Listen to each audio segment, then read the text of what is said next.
The story of the Arabs cannot be understood by starting with a place on the map. Long before the name Arabia came into use, there were already people who would later be called Arabs, and their identity formed through movement rather than fixed borders. Their history is tied less to territory than to the communities who crossed deserts and coastlines and carried their traditions across great distances. Because the origins of these people are difficult to define precisely, the best starting point is the broad region that includes the Arabian Peninsula and the lands around it. The landscapes of this region shaped the lives of its inhabitants, and those influences continued even as Arab populations spread far beyond their original homeland. Understanding the environment in which these early societies developed helps explain the paths they later followed. Water. When compared with other large regions attached to Eurasia, such as India and Europe, Arabia occupies a similar scale of territory, covering more than 4 million square kilometers. Beneath the surface, the peninsula and the lands of Iraq and the Levant rest upon the same geological foundation. This shared physical base has linked these areas throughout human history, encouraging interaction even when political boundaries divided them. Despite similarities in size, these regions developed in very different ways. The plains of India allowed people to move freely and encouraged the rise of large kingdoms that endured for long periods. Europe, divided by mountain chains and broken coastlines, developed into a patchwork of smaller societies that only gradually formed larger political units. Arabia differs from both. Much of the land offers few physical barriers to travel, yet the scarcity of water has always limited settlement. On maps showing rainfall, India and Europe appear rich in moisture, while most of Arabia lies within a dry zone where annual precipitation remains low. Only a few regions escape this pattern. Mountainous areas in the southwest receive enough rain to support agriculture. Certain highlands in the east remain relatively fertile, and the mountains near the Mediterranean in the northwest benefit from more reliable precipitation. The river valleys of the northeast provide abundant water, but they stand in sharp contrast to the wide, arid spaces stretching southward across the peninsula. Population patterns reflect these environmental conditions. India and Europe have long supported dense populations, attracting migrants and sustaining large societies. Arabia has remained far less crowded, even when the more fertile northern regions are included. The total population has been only a fraction of that found in other regions of comparable size. In earlier centuries, before modern economic expansion drew large numbers of foreign workers, the peninsula itself contained relatively few inhabitants. Throughout history, people from neighbouring regions slowly entered the peninsula, yet the land rarely held them permanently. Instead, Arabia often functioned as a corridor through which populations passed on their way to other destinations.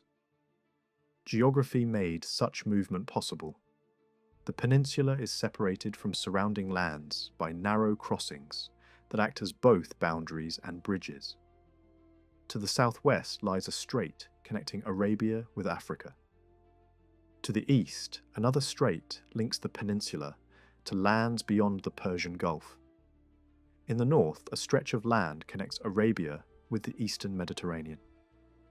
None of these crossings presents an insurmountable obstacle, and all have served as routes of travel since prehistoric times.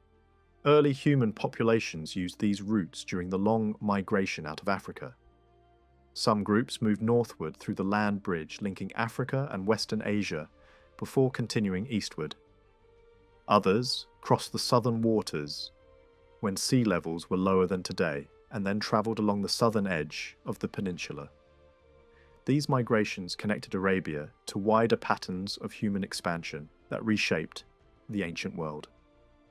While the northern and eastern crossings encouraged movement, the southern coast faced open ocean and few nearby lands. Yet this coastline lay within the path of seasonal winds that later allowed sailors to travel across the Indian Ocean. Mariners from Arabia eventually followed these winds to distant shores, establishing trading routes that linked Eastern Africa with South Asia and beyond. The same environment that produced desert caravans also produced seafaring traditions, and both forms of travel extended Arabian influence far beyond the peninsula. In the north, the peninsula merges gradually into the broader lands of Western Asia without any clear natural boundary. From very early times, people moved back and forth between Arabia and the fertile river valleys beyond. Some scholars once imagined regular waves of nomads leaving the desert and settling in more productive lands. Although migration certainly occurred, the movement was never entirely one-sided. Linguistic evidence suggests that many inhabitants of the peninsula originally came from the northern regions, where related languages first developed. The close connection between the peninsula and the lands to the north reflects both geological unity and shared cultural history. Arab geographers later described their homeland as a great island extending across the peninsula toward the river valleys in the north. The term referred not only to physical geography, but also to a sense of shared origin. In reality, the region was never isolated. Land and sea routes linked it closely to neighbouring territories, and people moved continually across these connections.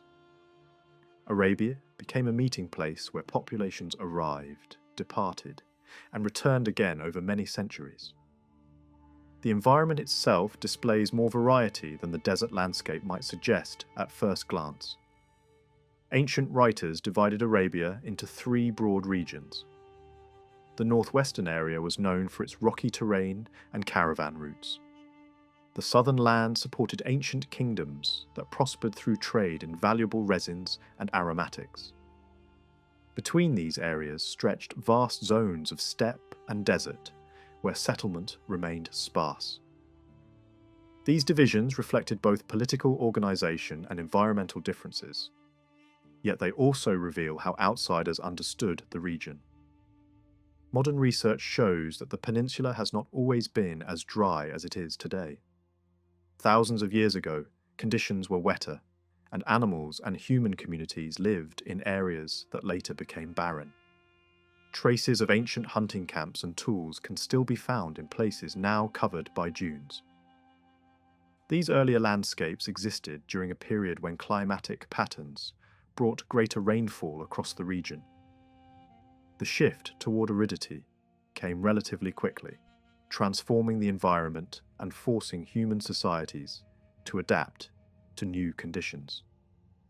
Even the driest deserts contain subtle variations that experienced travelers learned to recognize. Different kinds of sand formations, plains, and plateaus create a landscape that is far from uniform.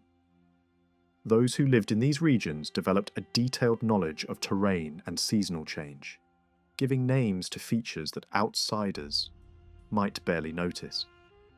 This familiarity allowed nomadic groups to survive in places that seemed inhospitable to others. The growing dryness of Arabia shaped the relationships between different communities. Regions with more reliable water supported agriculture and permanent settlements. There, people built terraces, dams, and irrigation systems to capture and distribute precious water. These works required cooperation and stable social organization. When such systems failed, entire communities could decline, showing how closely prosperity depended on maintaining order and shared effort. In contrast, the drier lands supported mobile, pastoral groups who moved with their animals in search of grazing. Rainfall in these regions was unpredictable, and temporary pastures appeared only when seasonal conditions allowed plants to grow. Nomadic life required constant movement, and competition for resources sometimes created tensions between groups. Mobility offered freedom but also uncertainty. Over time, these different ways of life created a pattern that shaped the region's history.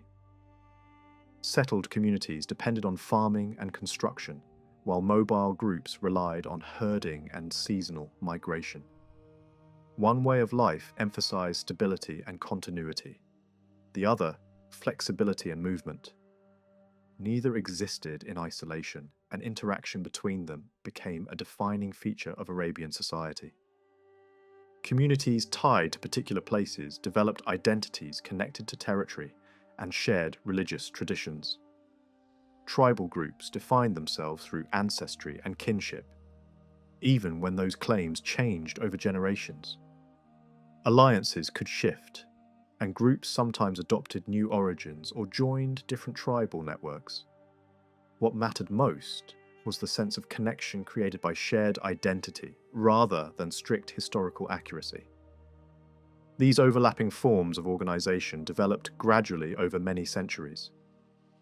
Long before the rise of Islam or the appearance of written records in the region, mobile groups who traced their identity through ancestry began to be recognized by a name that would later become famous.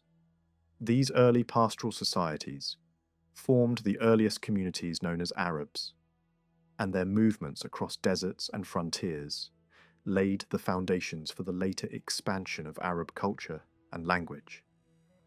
Mobility does not always mean a life spent endlessly on the move. A community can be partly settled, seasonally shifting, or simply ready to relocate when pressures rise. Yet across early Arab history, there is a recurring mindset that treats place and allegiance as flexible. That looseness, the feeling that home can be carried rather than owned, gives the wider story its distinctive tone. It unfolds like an epic of travel, shaped by encounters and crossings. The drama lies not in a single fortified battlefield, but in journeys, negotiations, raids, alliances, and returns. Even in modern times, the same pattern can be felt in a repeated search for an anchoring identity, a desire to recover something imagined as home, followed by the unsettling realization that home and the people seeking it have both been altered by time. When movement appears to pause, the stored energy often remains. That may help explain why modern attempts to compress this long, restless history into the rigid form of a territorially fixed state have so often produced tension. Borders demand stillness, yet the older habits of movement resist being fenced. At the same time, the label once used for a mobile minority did not stay narrow. Over centuries, it expanded and attached itself to many settled communities as well. A word that originally pointed to people on the margins came to cover a far broader world, including villagers, townspeople, merchants, farmers, and desert pastoralists, along with everyone between those poles. Today, the number of fully nomadic groups is small compared to settled populations. Yet the nomadic angle still tilts the way the past is remembered. It can exaggerate the role of the desert and underplay the settled element that made long-lasting institutions possible. Without towns, farms, and the social machinery of stable life, Arab history might have remained a minor thread in the larger tapestry of world events. Memorable in flashes, but not sustained over many centuries. The real picture is not a clean split between the wandering and the rooted. Movement and settlement blend. Pastoral groups can emerge from settled communities and later return to them. Settled societies can absorb mobile values, styles, and codes of honor until they seem culturally Bedouinized without physically relocating. Mobility itself comes in many forms, from part-time herding to seasonal shifts between grazing zones, to the rarer case of people who truly live without permanent attachments. Because of this, the relationship between mobile and settled life has never been a simple story of two worlds that never touch. In practice, they meet constantly, and often most creatively at the places where travel slows down. Oases become junctions of trade and gossip. Markets turn movement into exchange. Roadside shelters, water stops, and shrines pull different groups into the same space, forcing rules of coexistence even when trust is limited. The most famous example later becomes a pilgrimage centre, but it is only one of many stopping points where mobility and stability intersect and reshape each other.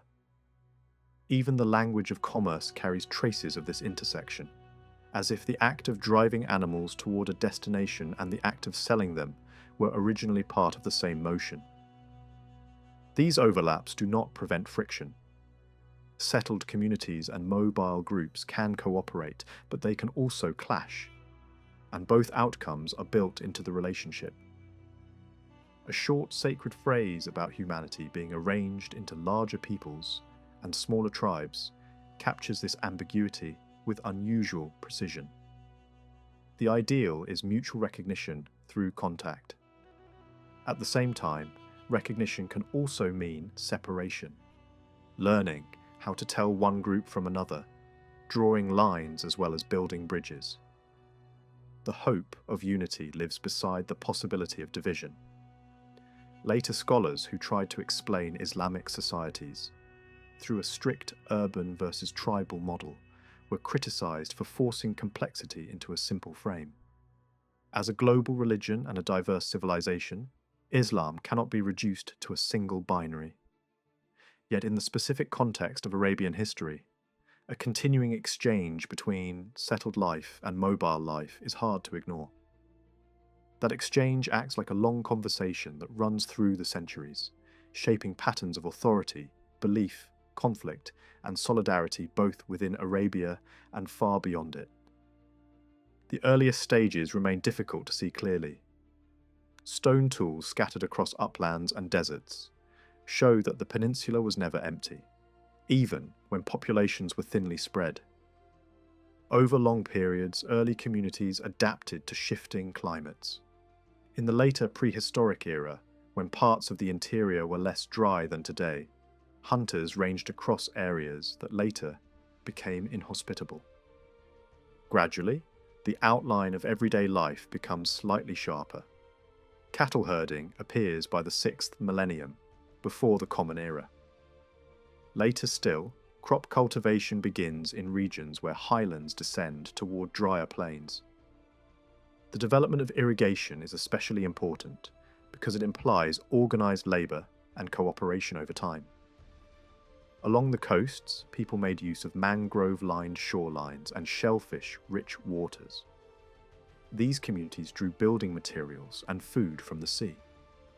By the early Bronze Age, coastal people were exporting pearls, among the earliest high-value goods moving through Indian Ocean trade. Politically, these shore regions often stayed peripheral, but economically they mattered, which made them tempting targets for raiders from the interior. Over time, the coastal fringe also served as an outward-facing platform for expansion across maritime routes. Much later, historians writing in Arabic tried to explain deep prehistory through familiar tribal frameworks, creating tidy genealogies for an earlier world that was likely far messier. Certain ancient peoples became famous above all for having vanished. Their names survived as warnings and legends used in moral storytelling about pride, disobedience, and destruction. It is easy to suspect that some of these tales preserve distant echoes of environmental change, compressing centuries of aridification into a single, dramatic catastrophe. Later, writers sometimes added details that sound like folklore more than history, including survivors carried to safety to deliver the news. Even medieval chroniclers, who were otherwise careful, admitted that such accounts were confused and unreliable. Still, the persistence of these names shows how strongly memory held onto the idea that entire communities could disappear, whether through disaster, conflict, or the slow pressure of changing land. In at least one case, the ground becomes firmer.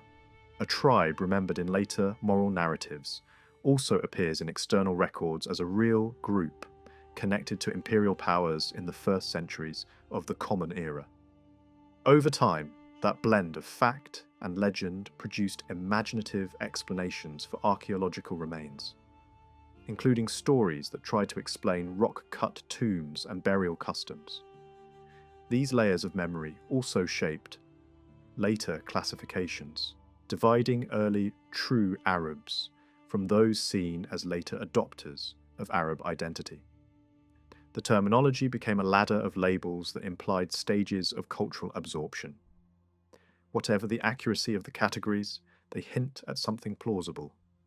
Unity did not arrive all at once, and language played a major role in gathering diverse groups into a broader identity over time.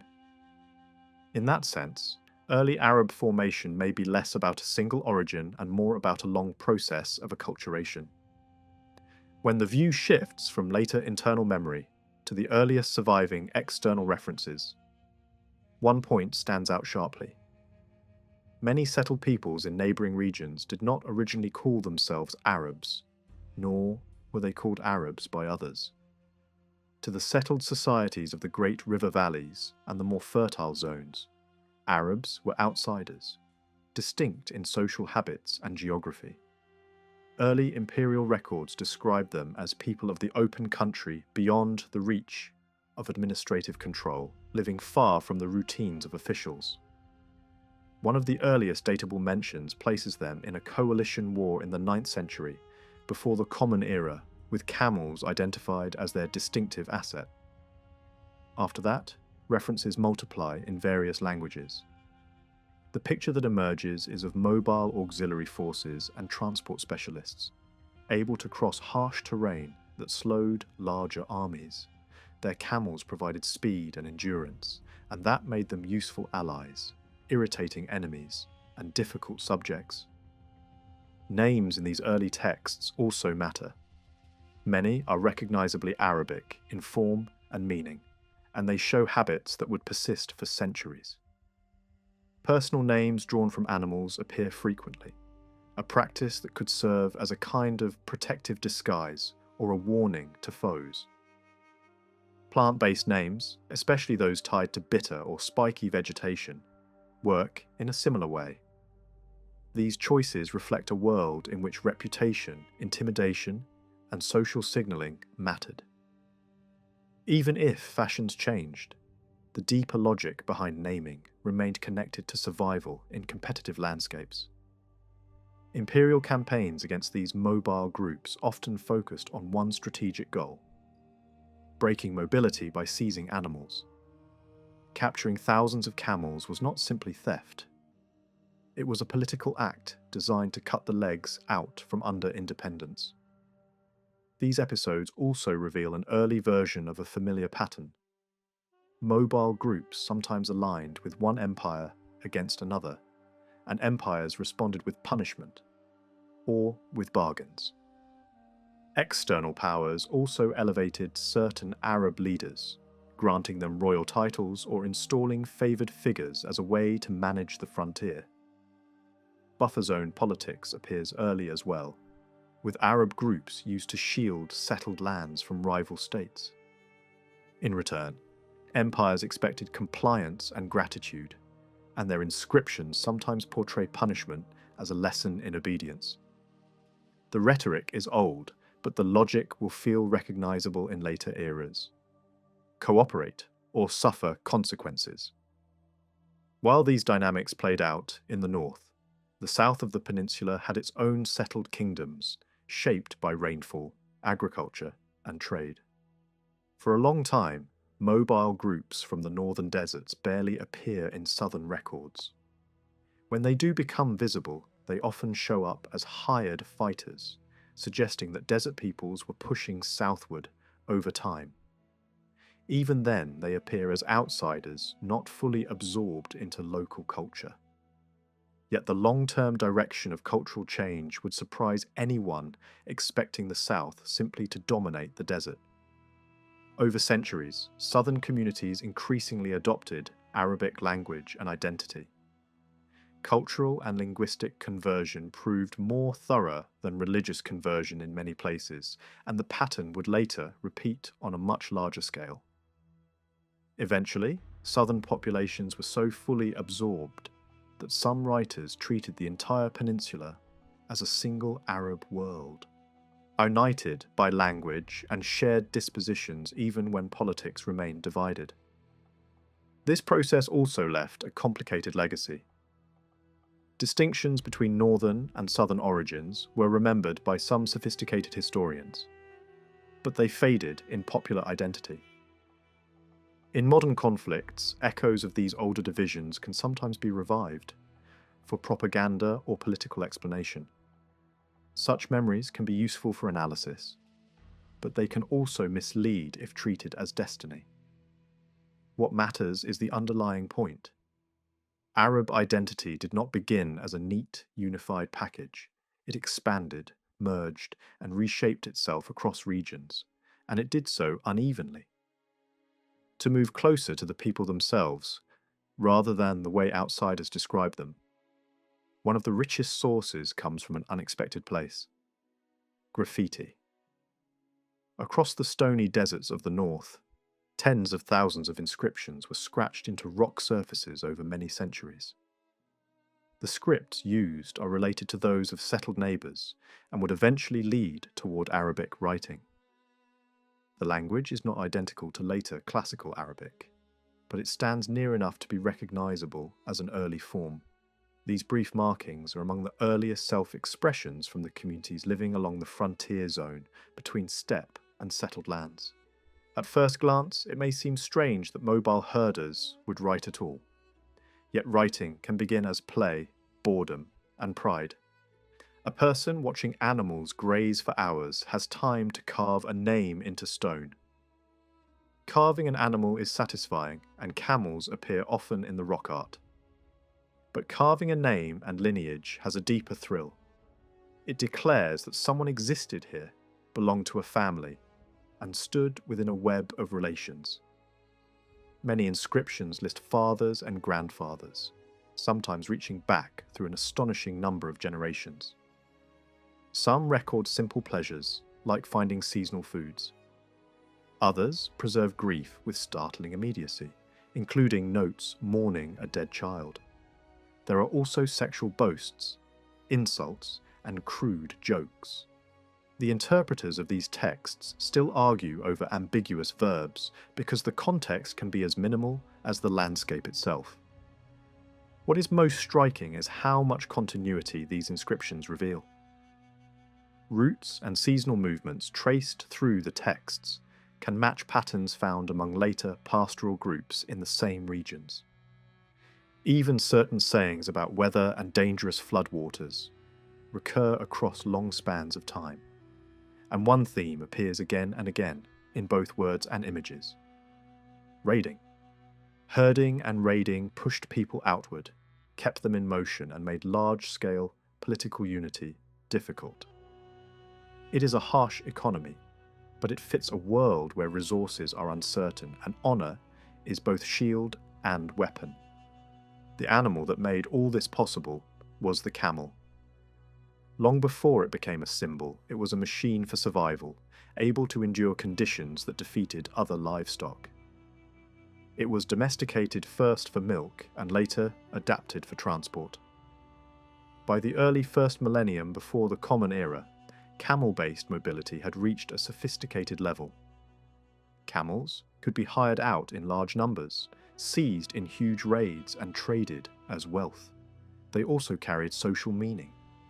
In funeral customs for warriors, a riding camel might be left to die near a grave or sacrificed and buried, as if the dead required a vehicle for the next journey.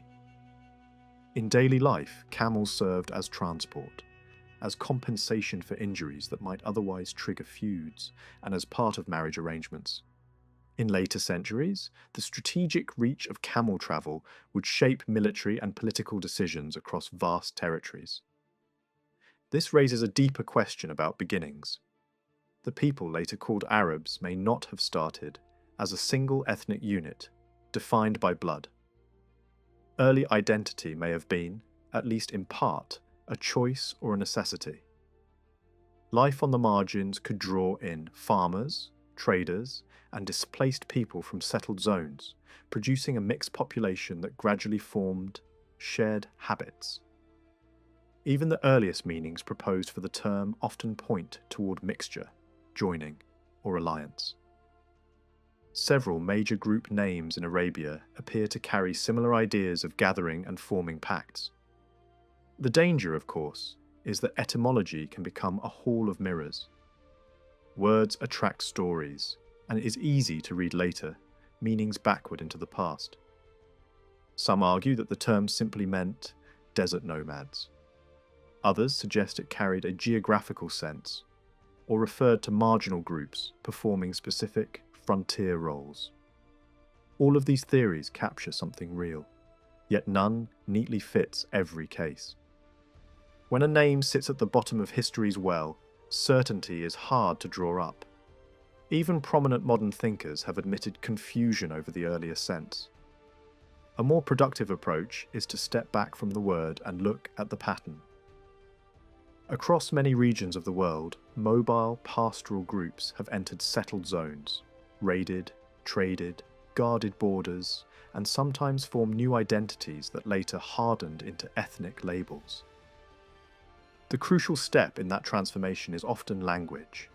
A term that begins as a description can become a proper name as speech, poetry, and shared cultural codes bind scattered communities into something larger. In the Arab case, language seems to have done what genetics and geography could not do by themselves.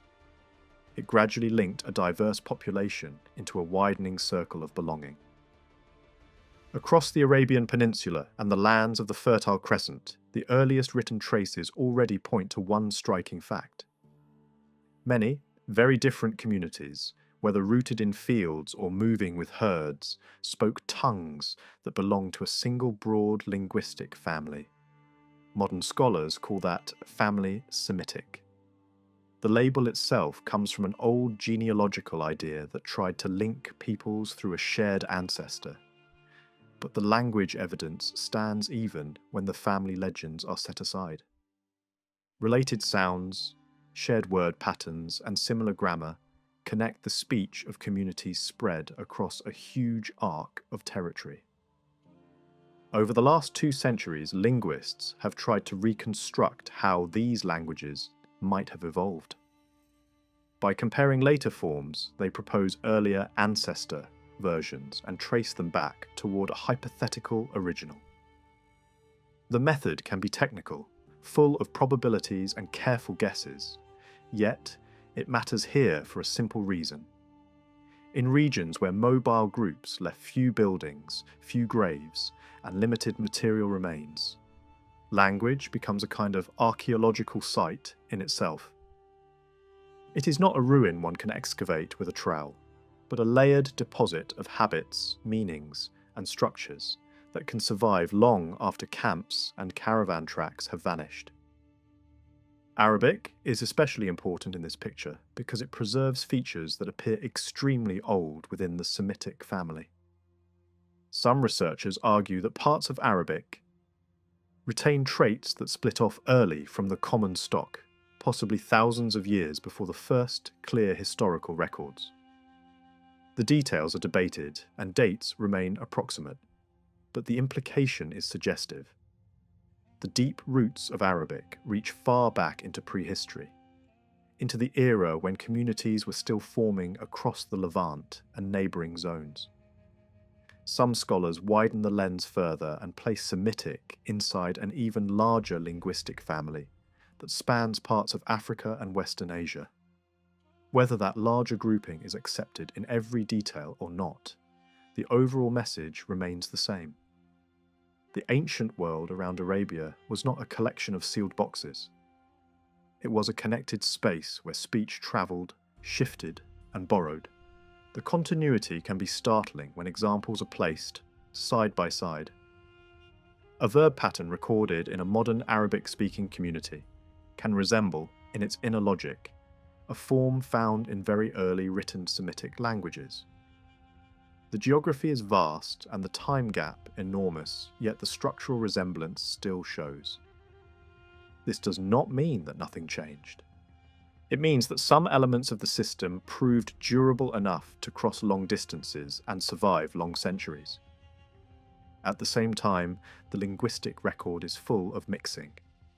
Arabic absorbed words from neighbours early on, especially for objects tied in to craft, trade, and conflict. Terms connected to writing and weaponry show up with histories that point to contact across the Mediterranean and the Near East. In some cases, the direction of borrowing is hard to prove.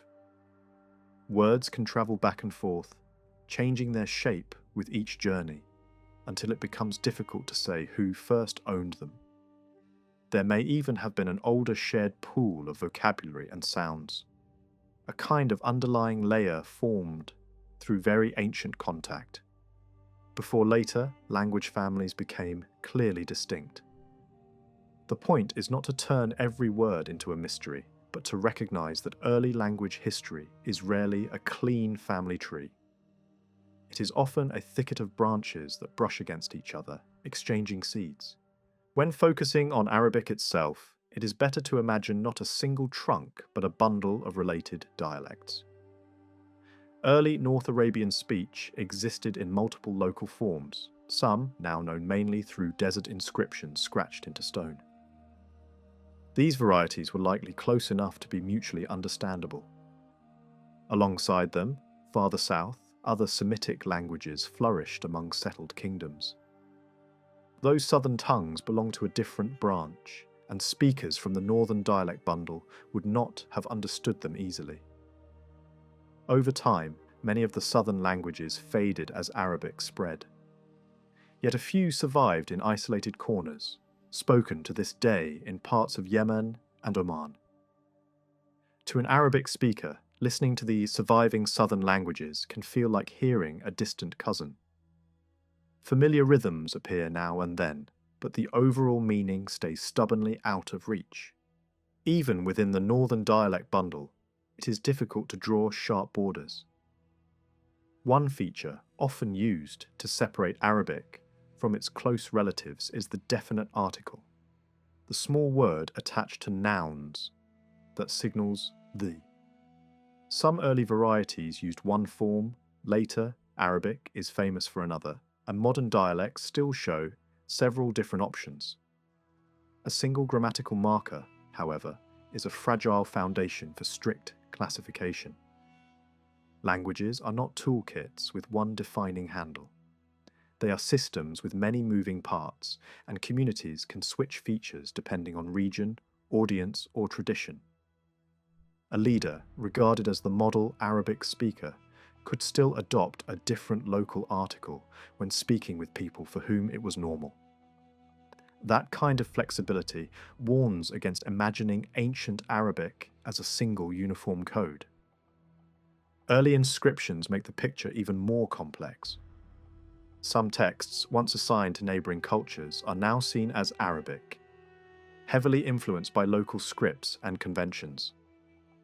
Others appear as Arabic lines embedded inside texts, written mainly in another language. Hybridity was not an exception. It was a normal condition in borderlands where traders, soldiers, pilgrims, and herders crossed paths.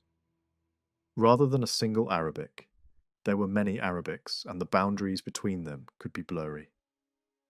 This matters for early history because it helps explain how a group identity could form in a world that was mixed from the start.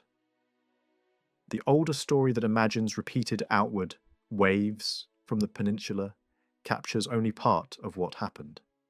People also moved inward. The Fertile Crescent sent steady trickles of migrants toward the peninsula, and over long spans those trickles mattered.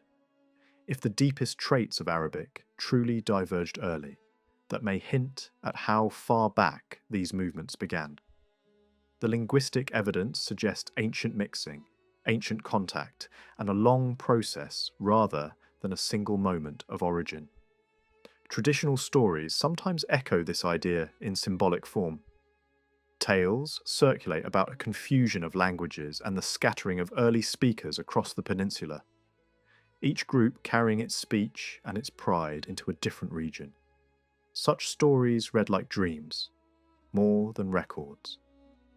Still, dreams can preserve impressions. They may reflect a dim memory that speech communities spread and diversified, then later drew closer again through contact, trade, and shared culture. As Arabic expanded and accumulated influences, it built an immense vocabulary.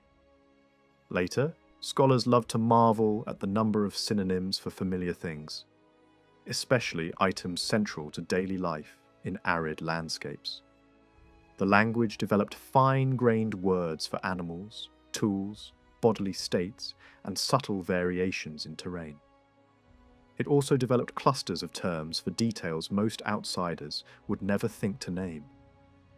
Some of this richness comes from the natural creativity of speech communities. Some comes from dialect diversity, being gathered into a wider literary tradition. Some comes from borrowing and adaptation. Whatever the source is, the result is a lexicon so large that classical scholars sometimes spoke of it with awe, as if no single person could fully contain it. Such abundance is more than a curiosity.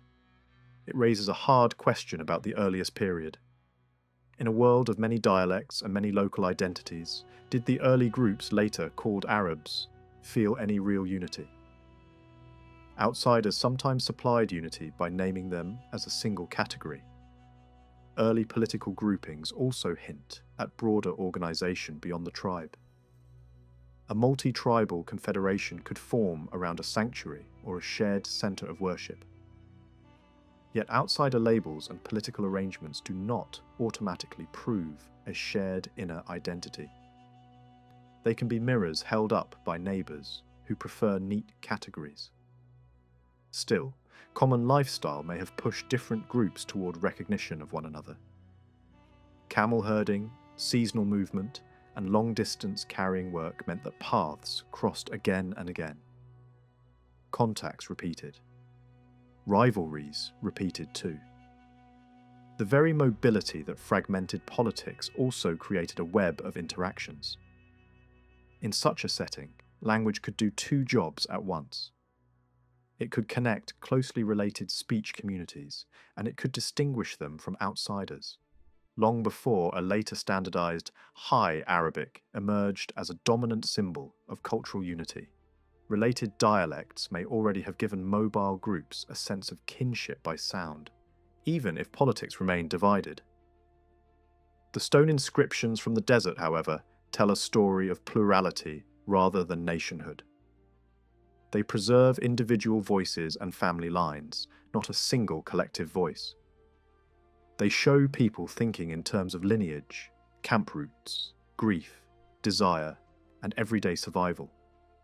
They suggest a world where everyone could understand one another's words broadly, yet each group followed its own branching family tree.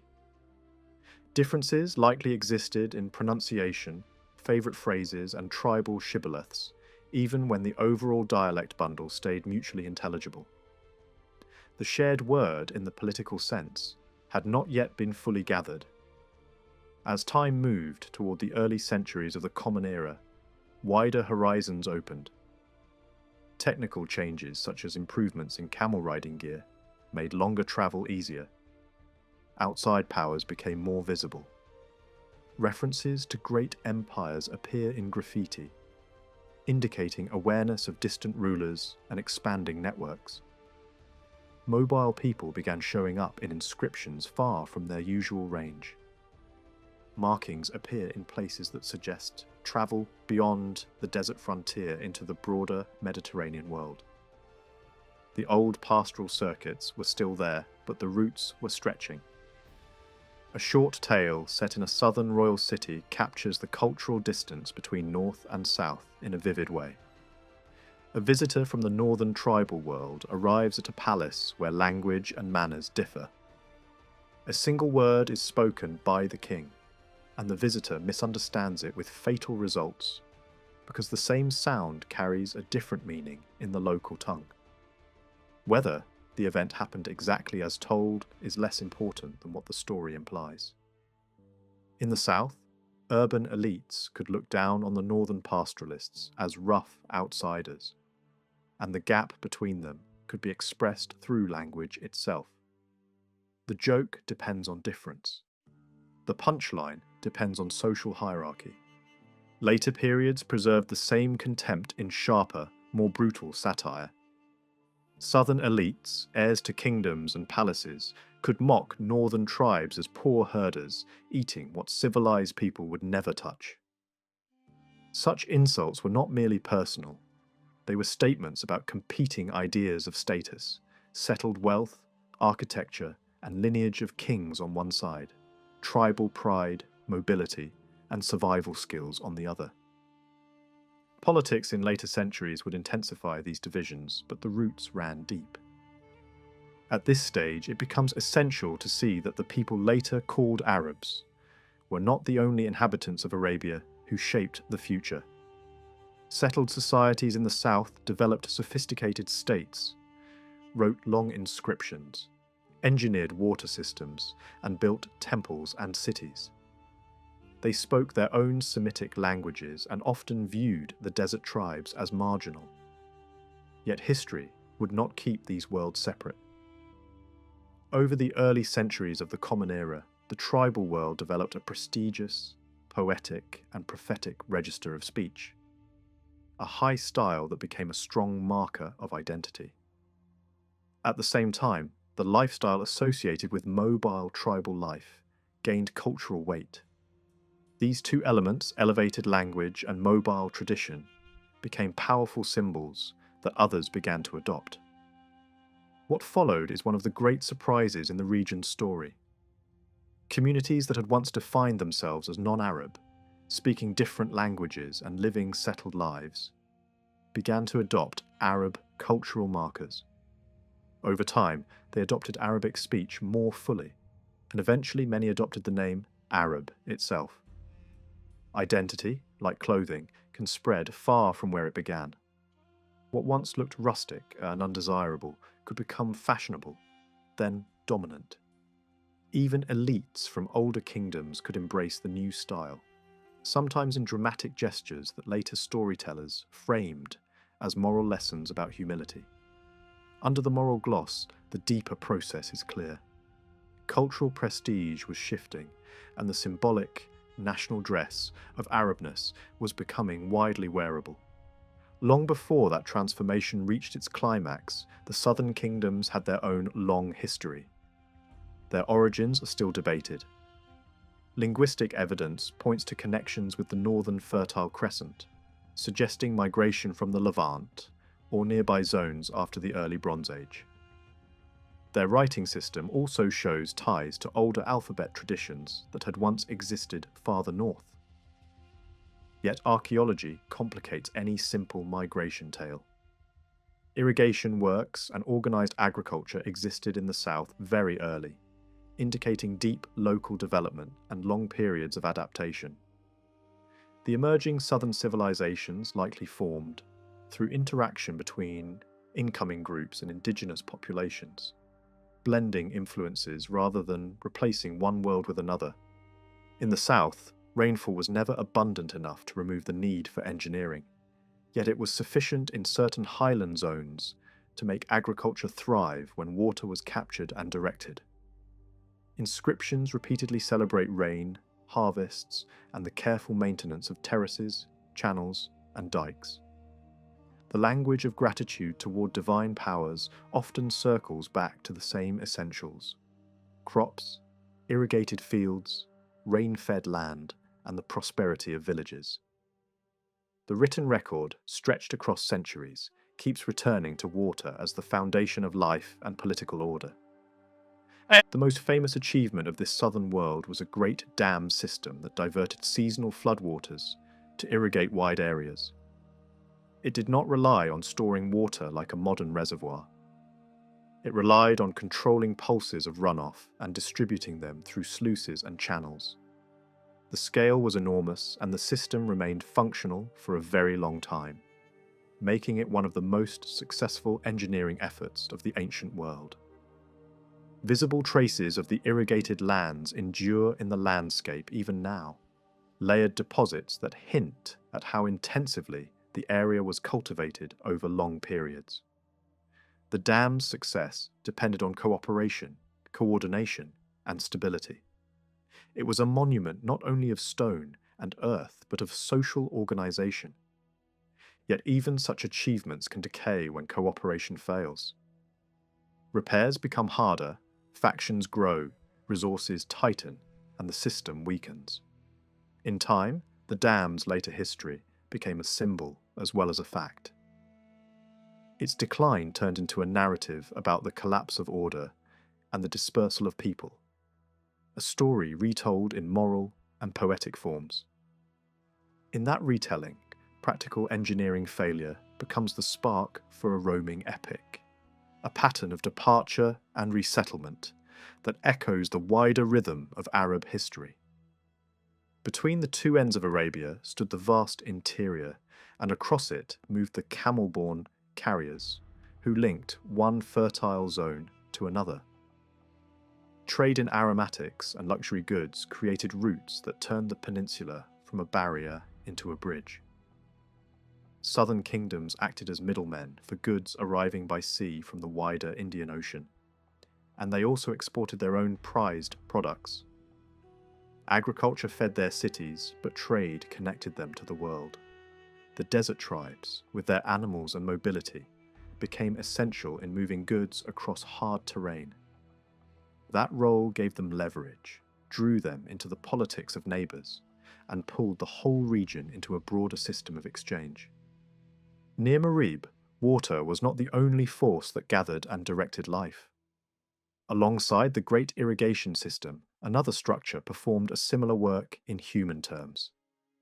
At set times each year, it drew people in from a wide radius the way seasonal floods draw channels into one course. This second structure was a sanctuary, a vast sacred enclosure with an oval layout containing shrines and ritual spaces. Its yearly gathering fell in a particular month, and, fittingly for a society shaped by rainfall and runoff, it aligned with the season when the summer rains returned. Pilgrims arrived under rules that were meant to cool tempers and concentrate attention. Special clothing was required. Sexual relations were suspended. Violence and feuding were forbidden. The purpose was not only devotion, but order. The crowd could not become a battlefield, and the sanctuary could not become a marketplace of grudges. Similar discipline appeared in other pilgrimage customs across Arabia, and versions of the same pattern still survive in later, larger traditions of pilgrimage in the region. This Marib sanctuary was not a minor shrine. It belonged to one of the dominant deities of the south, a god closely tied to the political identity of Saba. Modern readers may find his name unfamiliar because later, religious change pushed older divine figures into the shadows. Yet in his own time he was central. Scholars debate what his original specialty might have been. Some have linked him to war, others to vegetation and seasonal renewal, and some have suggested a solar connection. Ancient traditions in the region did associate certain peoples with sun worship, though the solar divine could appear in different forms and under different names. The deity's name itself hints at authority.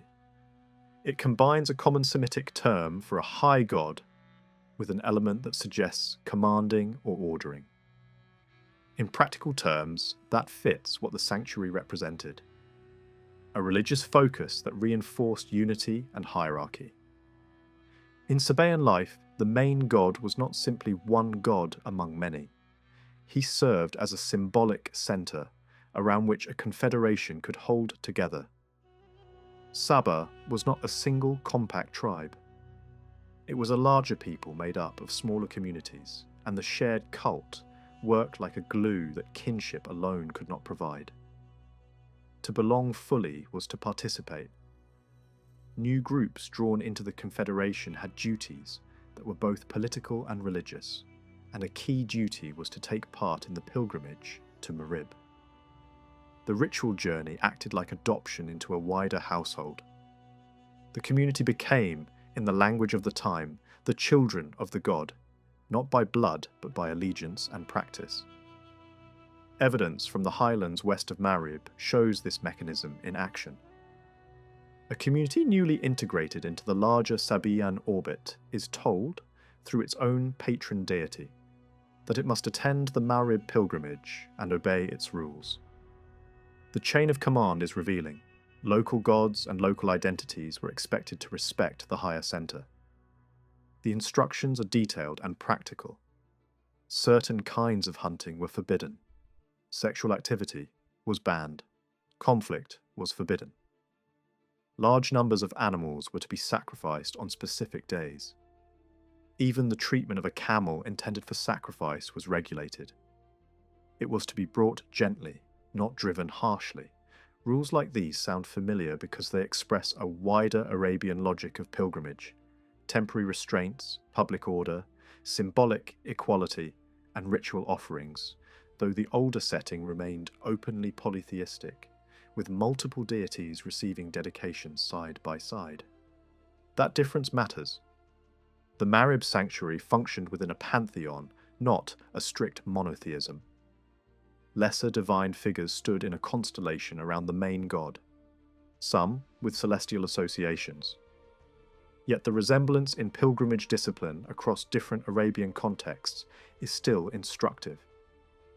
It shows that the region had long experience in shaping mass gatherings into controlled rituals. A society that had learned to manage water through coordinated labour also learned to manage people through rules that bound rivals into temporary peace.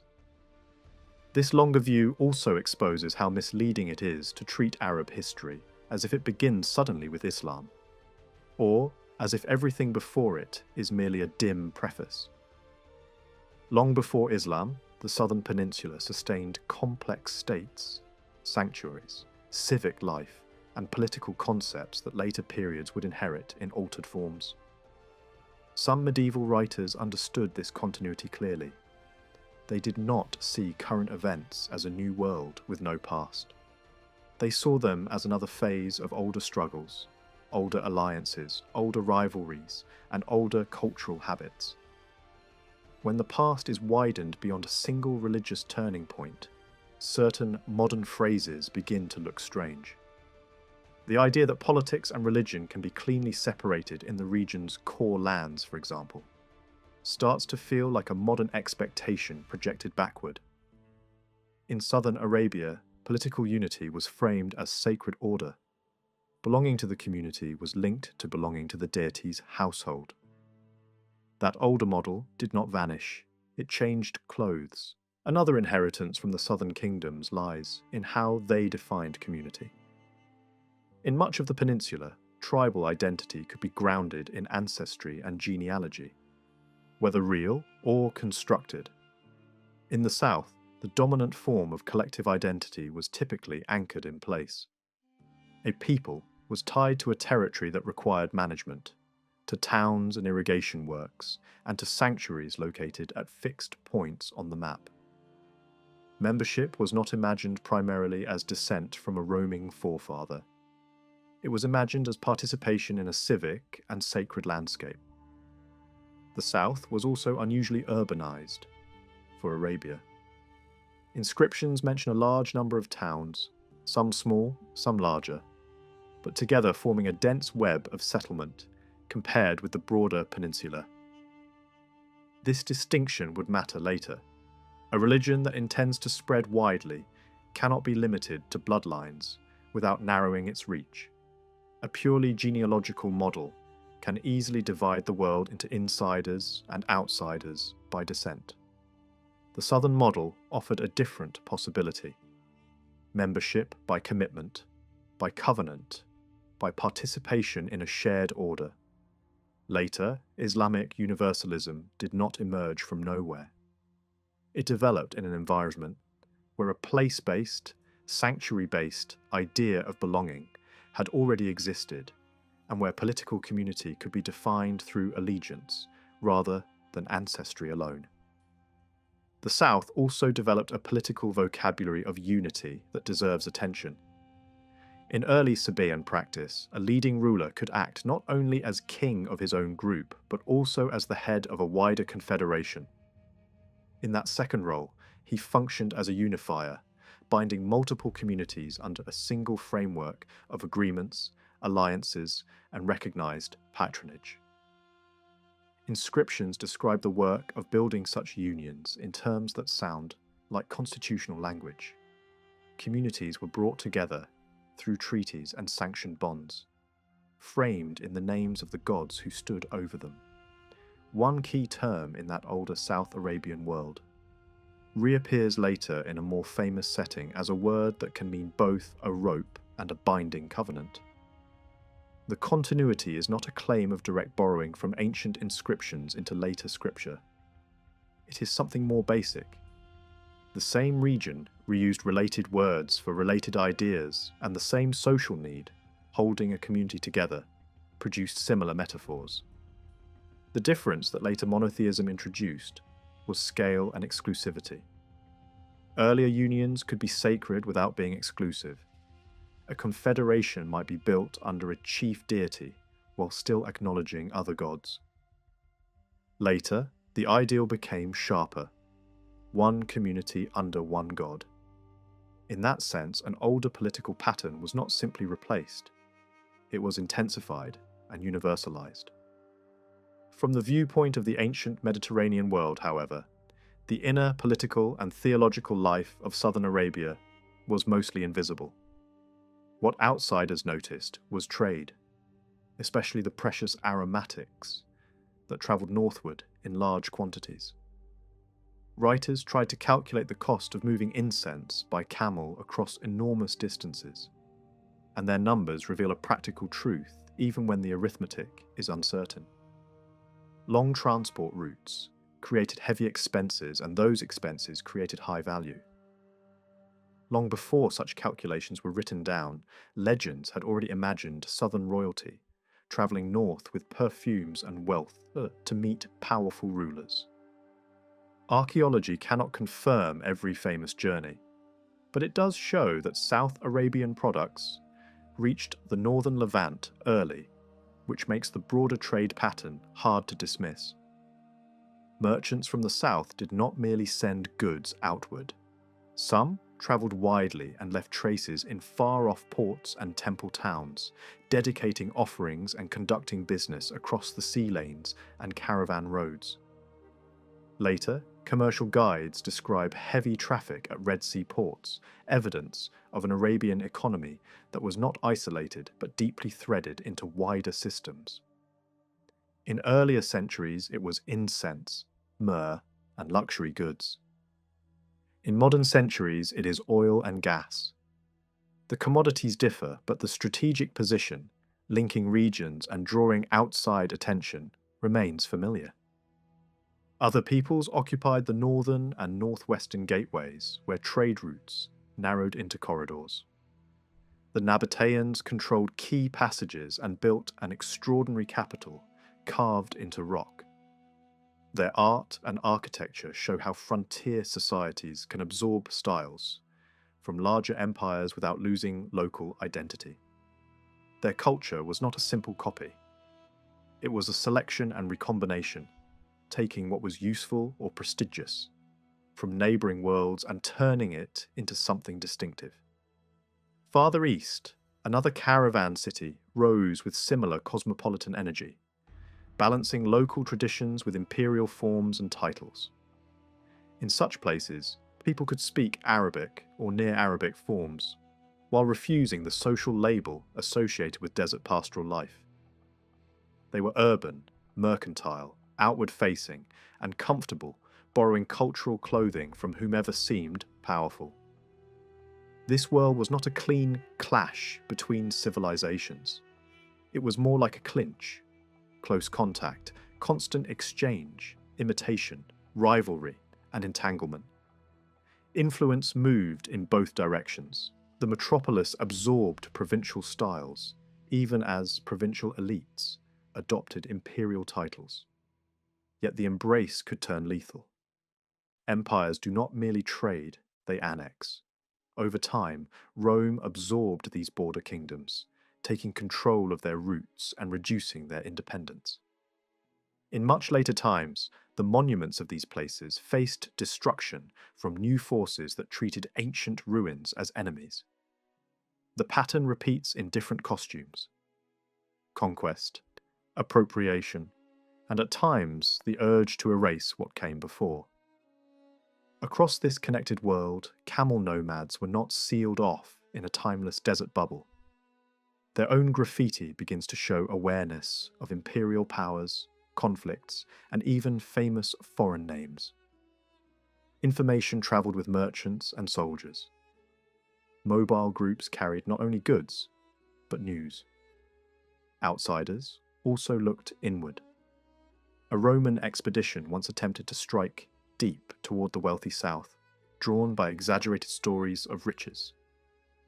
It struggled in harsh terrain and withdrew, a reminder that desert distance can defeat armies even when maps suggest a straight line. Meanwhile, trading colonies and outposts appeared along the routes, creating caravan towns where settled and mobile societies met face to face. These towns became stages for cultural blending. One of the most important discoveries for understanding early Arab identity comes from a caravan centre deep in the peninsula, whose significance became clear only in modern archaeology.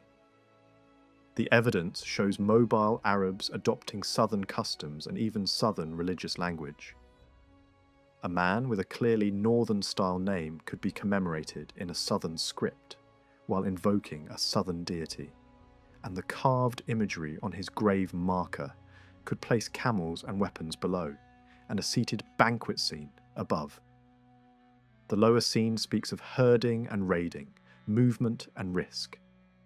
The upper scene speaks of settled display, tables, chairs, feasting, civic comfort.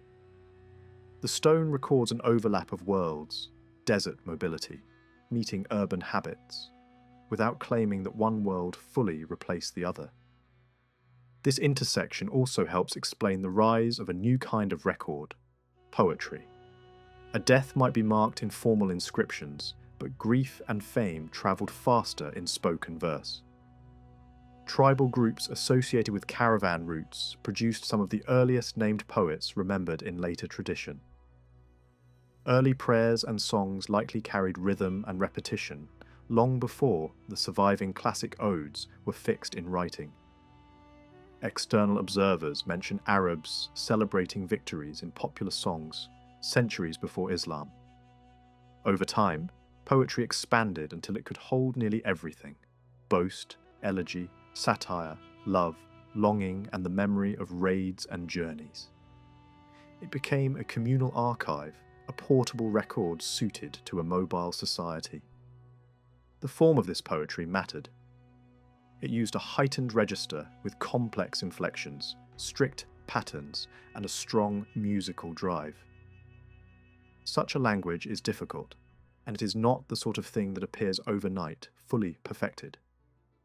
It must have evolved for generations, travelling orally along trade routes, passing between tribes, absorbing dialect features, and polishing its own conventions.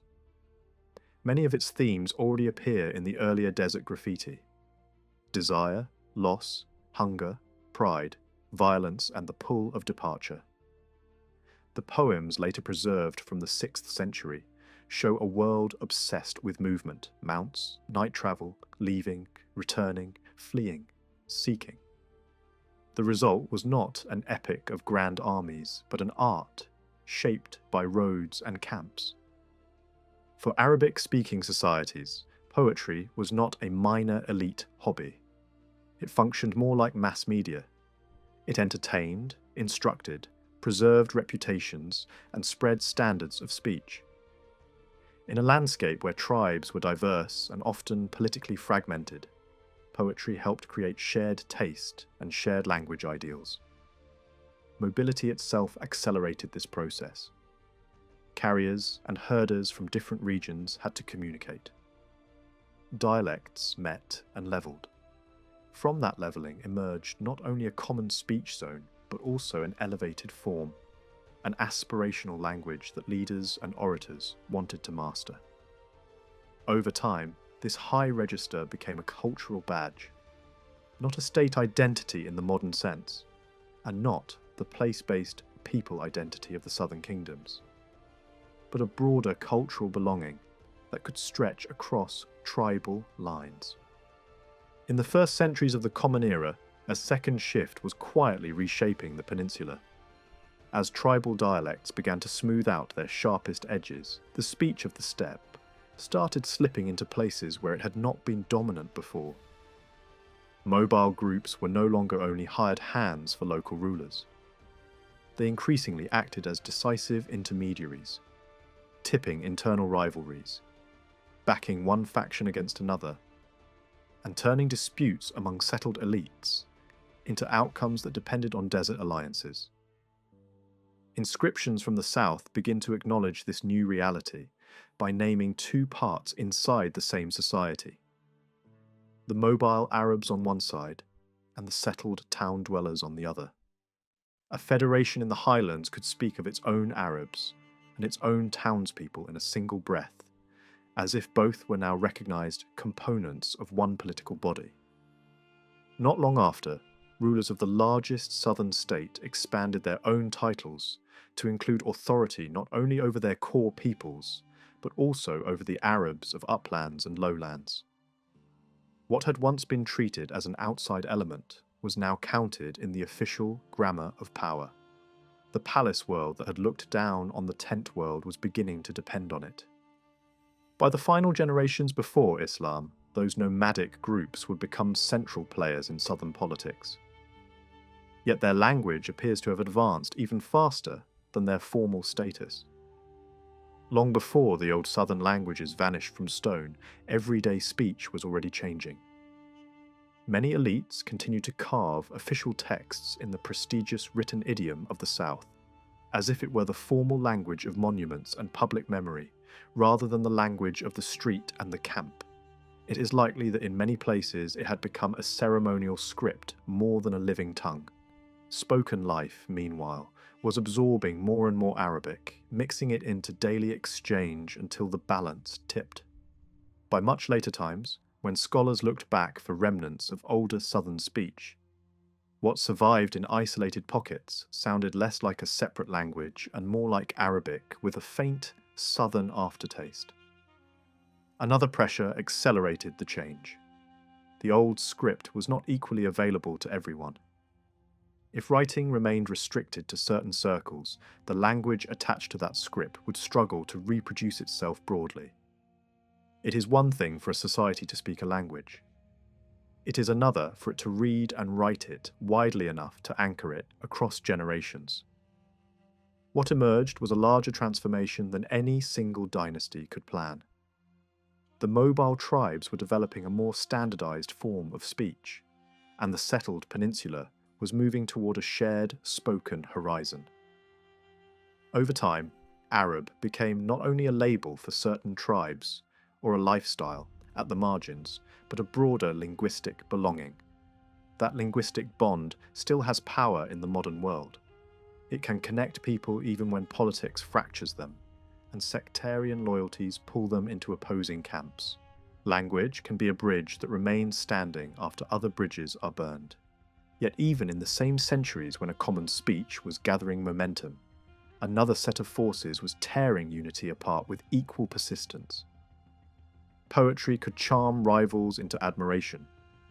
Raiding could push them back into cycles of retaliation. The two grew side by side. A funerary stone from a caravan town might show a warrior with camels and weapons, and it raises an uncomfortable question. Was the second camel there because it belonged to him, or because it had been taken from someone else? For mobile herding societies, taking animals was not an occasional crime on the fringe of life. It could become a normal method of survival and enrichment, shaped by rules, expectations, and a shared understanding of what counted as acceptable conduct. Ancient outsiders had noticed this pattern early. Desert people were described as hard to govern and quick to strike. Stories about archetypal raiders were used to explain their restlessness and their constant friction with neighbours. Later, desert inscriptions and rock art show the theme continuing. Depictions of raids, prayers asking for booty, and casual references to the taking of animals. Over time, raiding developed a recognisable structure. A leader received a fixed portion, often a quarter or a fifth, plus special privileges such as first choice of especially prized items. The rest was divided among participants by customary shares. The act was violent by nature, but it was not random. It was a system. To modernise, this can look like nothing more than roaming theft. But within that world, it was often framed differently. It resembled prize-taking at sea, where states once treated captured ships as legitimate gains under the legal language of war. In the desert, the logic was similar. Herds were wealth that moved, and the landscape was not fenced into stable private parcels in the same way as farmland. In an economy where prosperity depended on animals rather than land, expanding one's holdings could mean increasing the size of a herd by force when drought, disease, or scarcity made peaceful growth impossible. Even the vocabulary reveals the closeness between herding and plunder. Words for livestock and words for booty can sit near each other in meaning, as if the line between what is owned and what can be taken was thinner than it would be in a society built around fixed property. Raiding also produced its own form of prestige. A raider could present himself not as a criminal, but as a man of daring, luck, and leadership. New wealth taken in bold action could be valued more than inherited wealth that required no risk. In that world, status could be earned quickly, and a successful leader could attract followers by distributing what he seized. Redistribution mattered because it turned violence into loyalty. A chief who brought back booty and shared it could bind hungry people to him with tangible benefits. In some cases, raiding even functioned as a harsh form of welfare. A leader might gather the weak, the poor, and the sick, feed them until they could ride, and then take them on raids so they could support themselves. The cycle was brutal, but it could be presented as practical compassion within the boundaries of that culture. This double motion of taking and giving created a paradox that would echo across later centuries. A man could be praised for generosity and feared for predation at the same time. The same figure could be described as both a lavisher of gifts and a ravisher of other people's property. That tension has not vanished from political life. Even in modern settings, supporters of strongmen sometimes defend corruption or coercion by saying, in effect, that the leader takes but also feeds his own.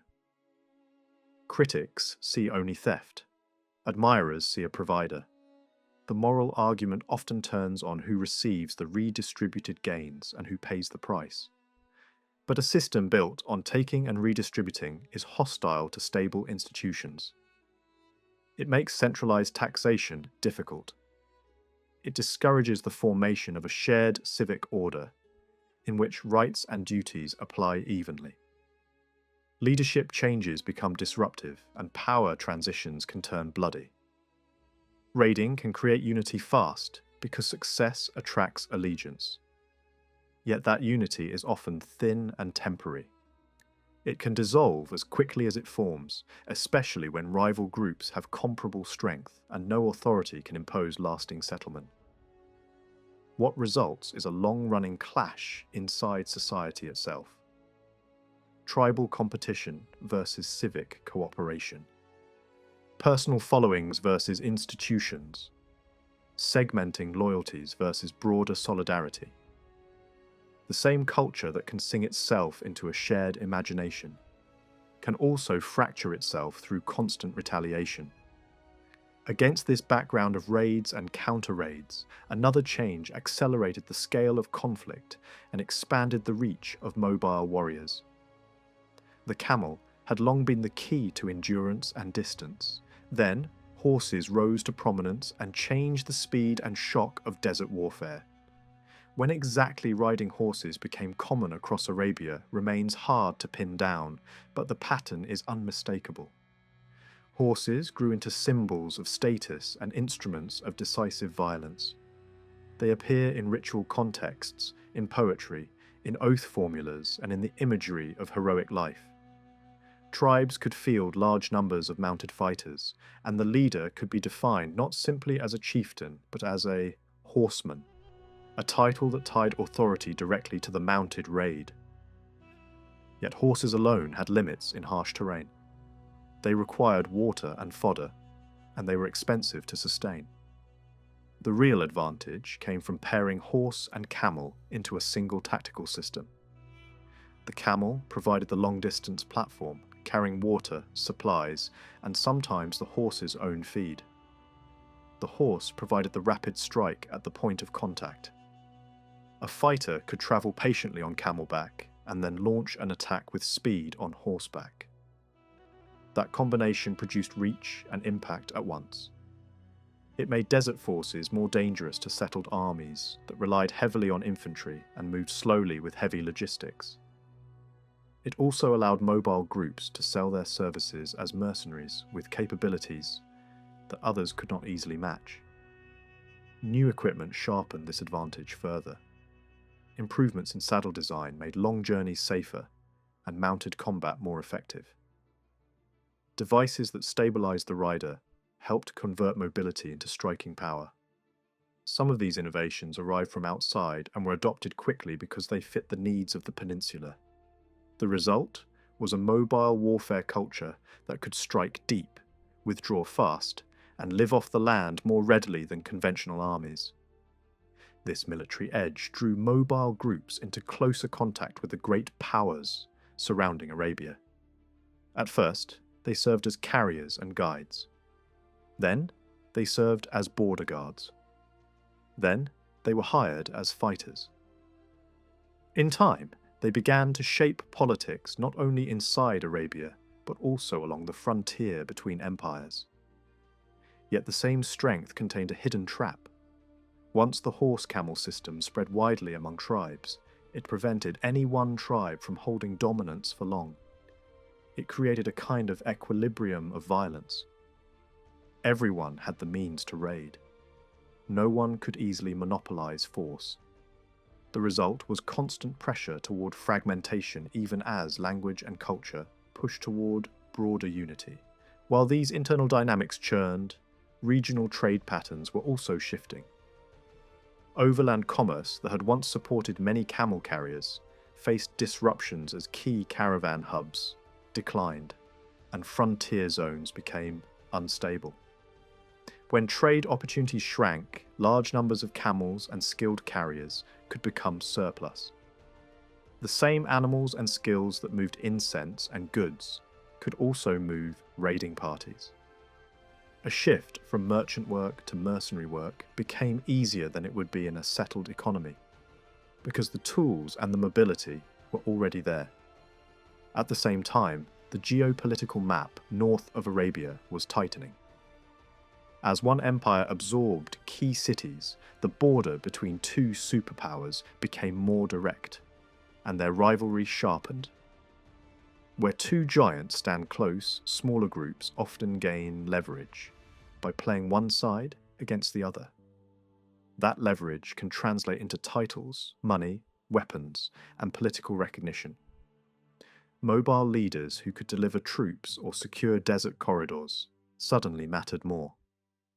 The frontier became a market where loyalty could be traded. In this setting, one text from the early 4th century offers a striking window into a new kind of ambition. It is a memorial inscription set up near a frontier fortress south of Damascus. Written in a script that shows Arabic in the process of becoming its later written form. Whatever the exact reading of every line, the main point is clear. It preserves an early moment when an Arab ruler described himself in his own language as King of all the Arabs. It also presents him as a figure who campaigned widely, subdued major tribes, and struck far into the south, reaching irrigated lands under southern authority. The date places him in the early 4th century, when imperial rivalry was intense and desert intermediaries were increasingly important. The inscription also raises a puzzle. Later traditions connect this ruler to a power center in Iraq, under Persian influence, yet his tomb lies much closer to the Roman sphere. The simplest explanation is political movement, a shift in allegiance, a calculated defection, or a balancing act between rivals. In frontier worlds, loyalties are often less permanent than titles. A leader may change patrons without changing his own goals. It is also possible that religious affiliation played into these choices, as forms of Christianity spread along imperial networks and attracted some frontier elites. The evidence does not require a single neat conclusion. What it does show is that Arab leadership was becoming entangled with imperial strategy, and that some leaders were beginning to think and act on a larger stage than tribal rivalry alone. That title, King of all the Arabs, forces a deeper question. Did the first strong language of pan-Arab unity come primarily from within the tribes, or was it encouraged by outside powers that found it useful to recognize a single client leader? Empires have often created kings on their edges, not because they believe in local unity, but because a named leader simplifies diplomacy and control. Later centuries provide clear cases where rival empires granted parallel titles to competing Arab clients as part of their own contest. It is entirely plausible that the aura of universal kingship was, at least in part, a gift offered by a superpower for its own reasons. A crown given from outside can change how a man sees himself. It can also change how others are expected to see him, even if the reality on the ground remains fragmented. If so, that outside recognition may have helped convert an old label into a sharper self-image. For centuries, neighbouring states had referred to these tribes as a distinct category. Over time, repeated naming can shape identity. Eventually, the named group begins to accept the name and use it internally. The inscription suggests that by the early 4th century, that psychological step had begun. It does not mean that most tribes felt united or that they recognized a single sovereign. The daily reality remained tribal, competitive, and often violent. But it does suggest that a concept of a larger Arab collectivity was becoming thinkable, at least for ambitious leaders operating in the shadow of empires. Imperial politics has often had this effect. External interference can foster unity by creating a shared sense of being managed, manipulated, or used. It can also deepen division by funding rivals and turning local conflicts into proxy struggles. Empires offer crowns and then undermine them. They encourage coalition and then reward betrayal. The immediate outcome is instability. The longer-term outcome can be a stronger sense of identity among those caught in the middle, especially when people come to resent being treated as pieces on someone else's board. Even if the seed of broader selfhood is planted by outsiders, it can grow into a desire for self-determination. In the 4th century, however, that wider unity remained more promise than fact. Most tribes would have found the notion of all the Arabs abstract, even amusing. The peninsula was still a patchwork of loyalties and rivalries, and no throne, borrowed or claimed, could easily command obedience across such distances and divisions. Still, the pattern was set. For the next centuries, Arab client rulers on both imperial sides would sit in strategic positions, receiving recognition, money, and demands from their patrons. Their courts would help spread cultural prestige, refine language standards, and sponsor poets and warriors. Meanwhile, the great empires would continue to loom over Arabia, alternately cultivating Arab unity for convenience and breaking it apart for advantage. The image that fits this era is not a peaceful bridge between worlds, but a narrow ledge between two predators. Survival required agility, alliances, and constant vigilance. For desert societies, that pressure could be empowering because it created opportunities. It could also be suffocating because it turned local life into an extension of imperial rivalry. Either way, it shaped the path by which tribal Arabs moved from the margins toward the center of regional history, carrying with them two contradictory legacies: a growing cultural unity built through shared language and poetry, and a chronic political fragmentation fueled by raids, rivalry, and the hard economics of survival in an unforgiving landscape. Across late antiquity, the peoples of Arabia did not live in a quiet corner of the world. They stood in the pressure zone between empires. To the north, Rome and Persia watched each other across a shifting frontier and treated the desert as both barrier and corridor. To the south, another power rose with its own ambitions, the Himyari realm, heir to older South Arabian kingdoms and their irrigated wealth. The usual picture of Arabs wedged between two lions is too simple. In many periods there were three, and the southern lion mattered. It guarded fertile valleys, controlled trade routes, and projected authority deep into the peninsula when it could. Some northern Arab leaders did strike into the south, but those moves were rarely long campaigns of conquest. More often they looked like raids shaped by larger politics. When an expedition set out under the shadow of Persian strategy, a detour into rich southern lands could serve more than hunger for plunder. It could also serve imperial aims by pressuring a southern king who had begun pushing northward, probing central routes, and threatening the balance of influence in Arabia's eastern reaches. Later storytellers would magnify those southern marches into legends of incredible distance, as if a Himyari ruler had carried war banners to the ends of Asia. Whether those claims are true is less important than what they reveal. The south was remembered as formidable, and therefore as a concern to outsiders who wanted the peninsula's eastern flank secure. Imperial pressure did not only trigger raids, it could set whole tribal systems in motion. A campaign that punished one major confederation could ripple outward, forcing allies and dependents to make a choice. In the open geography of Central Arabia, the safest response to overwhelming force was often not a glorious stand but a swift disappearance. Camps could be packed, herds driven off, and people moved as a single living caravan. When large tribal groupings shifted southward, they did not arrive as a few families looking for pasture. They arrived in numbers large enough to change the social chemistry of settled lands. The effect on the south was decisive. Arabic speech had already been seeping into older South Arabian regions through trade, mercenary service, and the everyday contact between mobile and settled communities.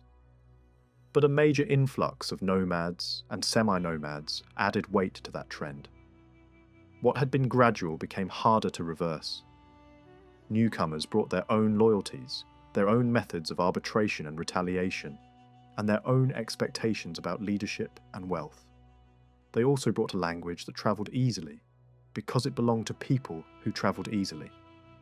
Over time, the balance between old civic structures and new tribal power began to tilt. South Arabia was never a single simple kingdom. It was a mosaic. One state might dominate for a time, while others rose and fell around the edges of the desert like waves breaking on a shore. Titles tried to hold that mosaic together. Rulers stacked names of regions and peoples as if a longer title could stitch the realm into unity. For a period, the South did reach a level of unification that later ages would envy. Yet even at its most cohesive, it carried a weakness that becomes visible, in hindsight, the reliance on mobile fighters. Mercenaries are useful when the throne is strong and the payroll is reliable. They become dangerous when the center weakens. In later reigns, the same mounted force that protected order could be turned into a weapon for private feuds. The result was familiar across history. Rulers using armed outsiders to settle internal disputes and paying for it with the gradual erosion of the very structures that made a kingdom governable. This is where the story of Marib becomes more than engineering. For centuries, the great irrigation system around Marib had been the heart of a hydraulic civilization. It turned seasonal water into stable harvests and stable harvests into political organization. The land itself carried the evidence of long cultivation, deep deposits left by fields watered year after year. Such a system does not collapse overnight because of a single crack. It fails when maintenance becomes irregular, when labour can no longer be mobilised, when authority becomes contested, and when emergency repairs replace planned upkeep. Later, memory compressed this slow decline into a dramatic moral tale. In that telling, nature sends warnings, a seer interprets signs, a small creature undermines what human strength cannot move, and disaster arrives as a flood that sweeps away prosperity. Sacred tradition recasts the same arc as a lesson about gratitude, order, and consequences, describing a blessed landscape replaced by harsher growth and scattered lives. These versions differ in tone, but they share an underlying truth. When the foundations of a settled system weaken, displacement follows. The powerful image is not only the breach in a wall, it is the scattering of people, the tearing apart of communities, and the transformation of a region from a center of stability into a source of migrants. Frantic repair suggests a political world. Frantic repair suggests a political world struggling to coordinate. Foreign occupations later aggravated the damage, but the deeper problem was the long unravelling of local authority. When tribal power rose and civic institutions thinned, maintenance became harder, cooperation rarer, and the irrigation machine more fragile.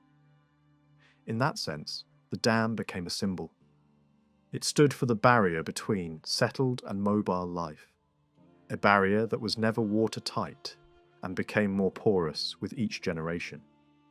As populations shifted, identities shifted with them.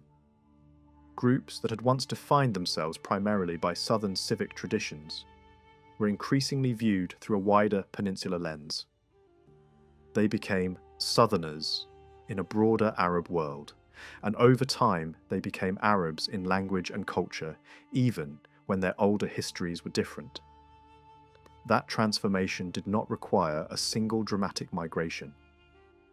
It could happen through repeated movements, gradual resettlement, and the slow mixing of people along routes, where pasture, politics, and opportunity pulled them. Stories about prophetic women and inspired speech appear in this context for a reason. They reflect a worldview in which eloquence carries authority, and rhythm gives words a kind of power. Such figures may not be reliable as literal history, but the stories still tell something real about the culture that would later receive a scripture revered for its language. A society that treats heightened speech as proof of truth is a society prepared to be unified by a message delivered with unmatched verbal force. While the south was weakening, the frontier zones to the north were hardening into a different kind of order. In Syria and Iraq, Arab groups entered imperial service as buffers and clients. Some settled, some remained semi-mobile, and many tried to live with a foot in camp and a foot in court. In Byzantine Syria, an Arab client elite could accept titles, crowns, and subsidies, while still keeping tribal ties and a mobile lifestyle. Their capital might be less a stone city than a royal camp that moved with the season and the politics. They could speak Arabic, write in a regional administrative language, and absorb the music and manners of their patrons without losing their own identity. In Persian Iraq, another Arab client dynasty anchored itself near an encampment city that sat at the boundary between worlds. Persian symbols of kingship entered their courts, and religious influences flowed in from multiple directions. Their society could be described as a blend, neither fully urban nor purely tribal, a meeting place where settled agricultural communities and nomadic lineages traded habits as readily as goods. In such borderlands, identity becomes less a fixed label and more a shifting negotiation. These rival client kingdoms did not simply guard imperial borders, they became the stage on which imperial rivalry played out. When Rome and Persia clashed, Arab proxies often carried the violence. Captures and retaliations, raids sanctified by cult and honor, and battles framed as personal vengeance, all fed a cycle that kept the frontier hot. Empires also delegated control of raiding zones to these clients, asking them to manage tribes, protect farmland, and enforce payments. Methods were blunt. Hostages could be taken and held as leverage.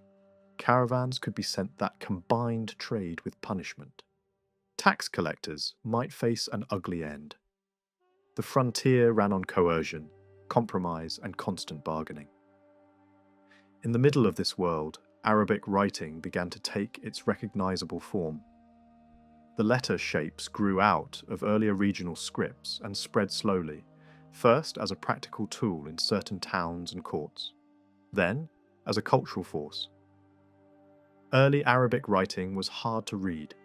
Short vowels were not shown. Letters that look distinct today once shared the same shape before dots were added.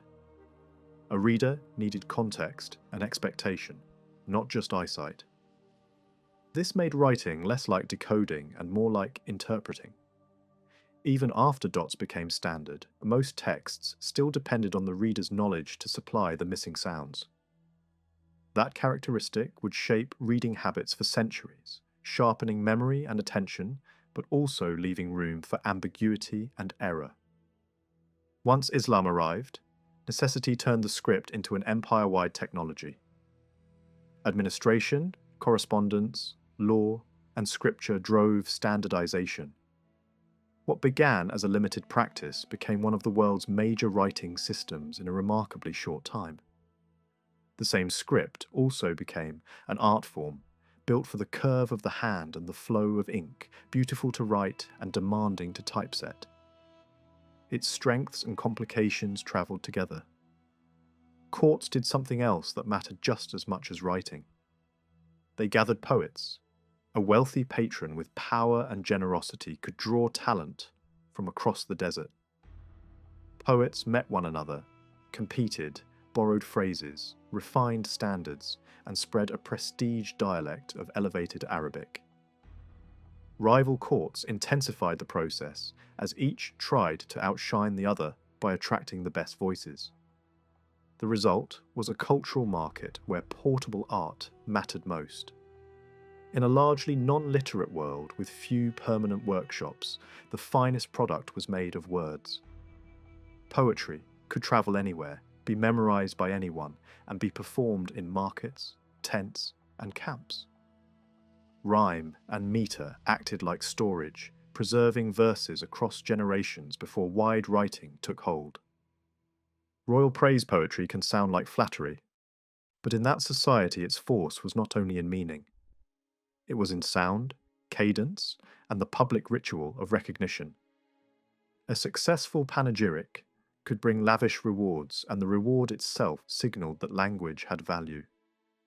Over time, this patronage helped unify taste and language across tribes that otherwise fought constantly.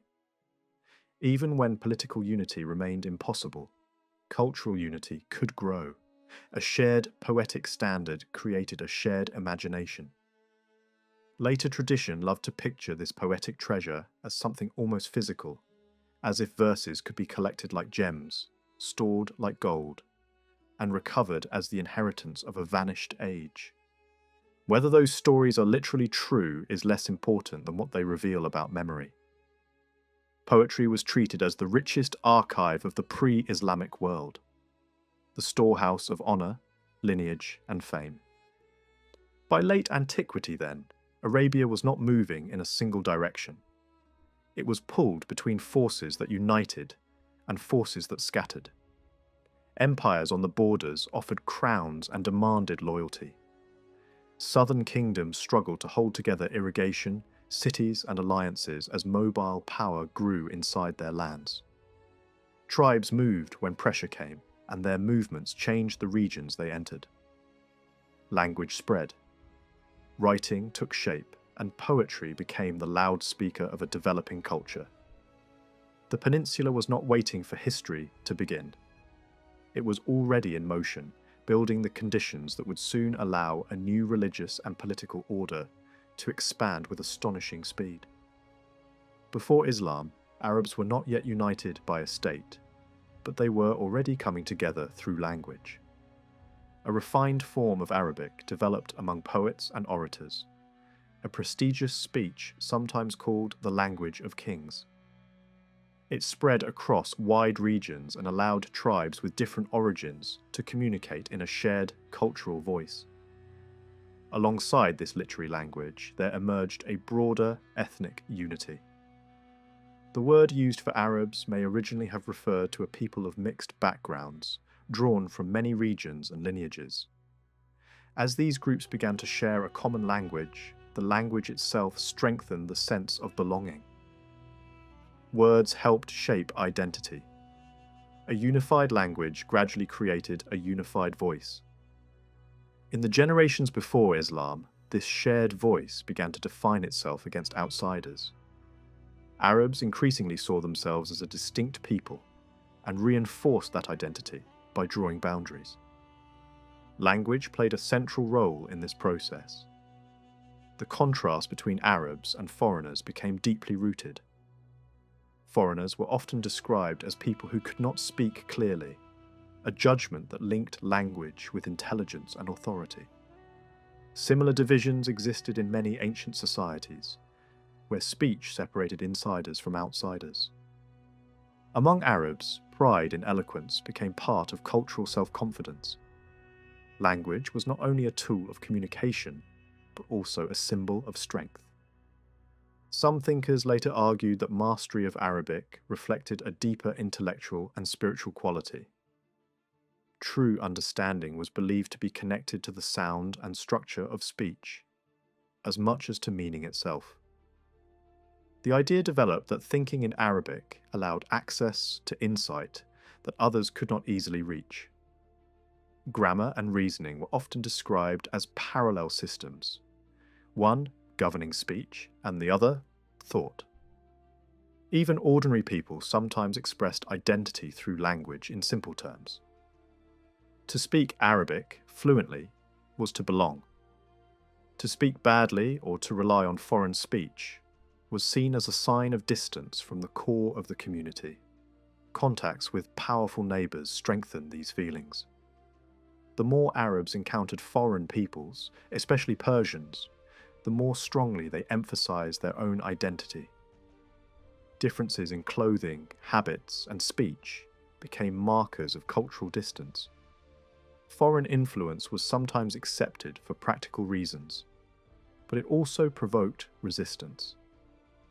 Rivalries between Arabs and Persians would continue for centuries in changing forms, appearing in politics, religion, and culture. Long before Islam, these tensions had already begun to shape the idea of what it meant to be Arab. External powers had long influenced Arabia by supporting local rulers who claimed authority over tribes. Satellite kings in the north gathered tribal alliances around themselves and acted as intermediaries between nomads and empires. Large confederations formed around these leaders, sometimes loosely connected to Byzantine or Persian interests. In the south, another kingdom attempted to extend its influence by appointing its own rulers among northern tribes. Pressure from outside powers pushed tribes toward larger alliances, but unity was never permanent. Each attempt at consolidation was followed by renewed division. Identity was formed both by outside influence and by internal development, Arab solidarity emerged partly in response to neighbouring civilizations, as if shaped by the pressure of surrounding powers. Peoples who had once lived on the margins gradually became aware of themselves as a single cultural group. This process unfolded slowly over generations. It began along the borders where Arabs met non-Arabs and spread inward across the peninsula. Only after centuries of interaction did a clearly defined identity begin to take shape. The 6th century marked a turning point. Arabia began to resemble the region known today, more strongly defined by Arab culture than by older South Arabian traditions. Ancient kingdoms of the south already seemed distant in memory. Their monumental architecture, distinctive scripts, and elaborate religious symbols belonged to another age. In contrast, many tribes of the 6th century can still be traced through history into modern times. Their movements across the desert left lasting lines of continuity. The voices of poets from that era still echo through later Arabic culture. During this period, the older South Arabian kingdoms declined. One cause was religious conflict that invited foreign intervention. A southern ruler adopted a new faith and persecuted opponents, provoking retaliation from across the Red Sea. Ethiopian forces invaded and established control. Yet deeper causes had been weakening the region for generations. Raids by tribes on settled populations became more frequent, and rulers relied increasingly on tribal mercenaries for protection. These warriors strengthened local rulers but also undermined central authority. Settled life became less stable as tribal influence grew. Foreign invaders found the south divided and unable to resist effectively. Attempts at unity came too late. Political struggles weakened the kingdom further, and the final ruler disappeared during the conquest. Ethiopian control followed, at first through local allies and later through military governors who ruled independently. These rulers adopted the titles of earlier kings and launched expeditions into Central Arabia. One of these campaigns later became famous in tradition as the expedition against Mecca involving war elephants. The historical details remain uncertain, but the story became linked to the year of Muhammad's birth. Over time, Ethiopian authority was replaced by Persian intervention. A southern noble sought help from Persia against Ethiopian rule. Persian forces defeated the Ethiopian rulers and installed their ally as a client king. Soon afterward, Persian officials assumed direct control. Persian influence in Arabia had existed for centuries, but now it reached deeper into the peninsula. The expansion seemed easy, encouraging Persian ambitions elsewhere. Yet control of towns did not guarantee control of the countryside. Tribal regions remained largely beyond the reach of foreign administrators. Foreign intervention weakened the old balance between towns and tribes. Relations between settled communities and nomads had always depended on fragile agreements. As institutions collapsed, tribal leaders gained influence.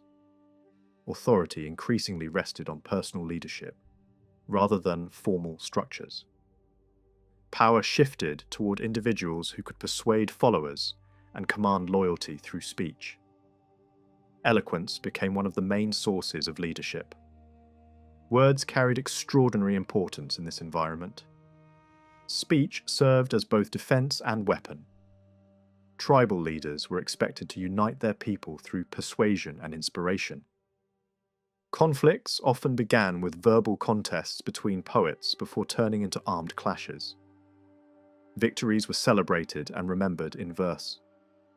Poetry preserved reputations and shaped collective memory. On honor, courage, and generosity. But on honor, courage, and generosity. But also on the ability to move audiences with words. Leadership combined martial strength with rhetorical skill. Some families specialized in public speaking and maintained genealogies and historical traditions. Others developed reputations for prophetic insight, Seers occupied a special position. They were believed to possess knowledge hidden from ordinary people. Their authority came from solitary reflection and spiritual insight. Many were remembered as physically unusual figures, whose limitations were balanced by visionary abilities. Their elevated style of speech influenced later in a religious expression. Yet their authority rested not only on truth, but on persuasion. The ability to convince listeners mattered as much as the message itself. In southern Arabia, regional strongmen emerged during the decline of central power. Their titles were often connected with speech and leadership. As central authority weakened, these figures competed for influence through raids and alliances. Their struggles intensified instability and accelerated the fragmentation of the old kingdoms. The 6th century became famous for its many tribal conflicts, remembered as battle days. Some began as small disputes over grazing rights or insults and escalated into prolonged wars. Despite the violence, conflicts followed certain customs. Eventually, neutral mediators arranged settlements and compensation. Payments for losses could be enormous, sometimes involving thousands of camels. One legendary conflict lasted for decades after a dispute involving grazing lands and a wounded camel led to a killing and a cycle of revenge. Poetry played a central role in sustaining the conflict. Verses encouraged warriors and preserved grievances. Women, as well as men, contributed to the rhetoric of war, urging their people toward vengeance. The conflict ended only after exhaustion and outside intervention. Such stories reveal the fragile unity of tribal society. Groups that claimed common ancestry often turned against each other. Violence reinforced division, rather than solidarity. The memory of these conflicts remained powerful long afterward. Attempts at political unity occasionally emerged. Leaders from outside tribal rivalries were sometimes invited to restore order. Temporary alliances formed and then dissolved as old disputes resurfaced. Some rulers sought support from foreign powers, hoping to strengthen their position. These strategies often failed and sometimes led to new forms of dependence. One famous leader tried to unite tribes after the collapse of an earlier alliance. He combined the roles of poet and prince, seeking both political power and personal glory. His life became a symbol of the restless age. He travelled widely in search of allies and support, but died before achieving his ambitions. His poetry survived and shaped later Arabic literature. Another group of figures represented a different response to the times. Bands of outcasts rejected tribal norms and lived by raiding and wandering. Many of them were poets who celebrated independence and personal honour. Their verses expressed intense individuality and emotional power. Some organised alternative communities based on loyalty rather than ancestry. Their ideals sometimes emphasized generosity and mutual support. These outcasts showed both the possibilities and limits of individual freedom. Their independence contrasted with the collective discipline that would later define Islamic society. Yet they anticipated new forms of community that would transcend tribal divisions. The century before Islam often appears heroic in later memory. Poets and warriors dominate the stories, but most people lived in hardship. Survival depended on finding pasture, avoiding raids, and protecting families. Raiding remained a central economic activity, and poetry celebrated both victory and endurance. Political unity across Arabia seemed impossible. Cultural unity, however, had already been achieved. Poets and audiences shared a common language and style. Even those who could not master the refined language recognized its prestige and responded to its rhythms. This shared culture created a sense of belonging that extended beyond tribal boundaries. The heritage of poetry preserved the memory of this world. Physical remains from tribal Arabia are scarce, but poems record experiences and values. They describe journeys, landscapes, love, and conflict with vivid detail. Through poetry, pre-Islamic life became part of a continuing cultural memory. Time in this poetry appears fleeting and immediate. Life is judged by reputation rather than by expectation of an afterlife. Honor and generosity bring lasting remembrance. Failure and betrayal bring lasting shame. Memory replaces eternity. Ethical values emphasize courage, hospitality, loyalty, and respect for ancestors. Tradition guided behavior through inherited customs, rather than formal religion. Obligations were understood as duties to family and community. Practices of the ancestors provided the model for conduct. These traditions would later be reshaped by Islam, but not entirely replaced. Concepts of duty and example survived in new forms. Reverence for founders and ancestors remained powerful. Devotion to Muhammad combined religious belief with older patterns of loyalty. Poetry itself continued to follow established forms. Long odes described lost campsites, journeys across deserts, and final themes of praise or mourning. Similar images appear even in older inscriptions left by travelers who recorded their emotions beside abandoned camps. Poets became public figures whose performances attracted wide audiences. Major gatherings included competitions where poets displayed skill and reputation. These events provided rare opportunities for peaceful contact between tribes. Cultural exchange accompanied temporary truces. Preachers also travelled between gatherings, addressing audiences on morality and mortality. Some spoke of a coming religious change and urged listeners to seek a better path. Their style of rhythmic prose resembled later religious speech. Among their listeners was a man from Mecca who would soon become known far beyond Arabia. The language and rhetoric of this period created a shared cultural memory. Poetry and preaching shaped imagination and identity. Without this tradition, later religious developments would have taken a different form. The language that united Arabs culturally would soon unite them politically and religiously. Control of words meant control of influence. Speech could inspire unity but also conflict. Rhetoric could mobilize entire communities. Language became the most powerful instrument in Arab history. By the end of the 6th century, a clear sense of Arab identity existed across the peninsula. Shared language and values connected diverse groups into a single cultural community. Political unity remained unrealized, but the foundations were in place. Tribal alliances, cultural traditions, and external pressures had prepared the ground.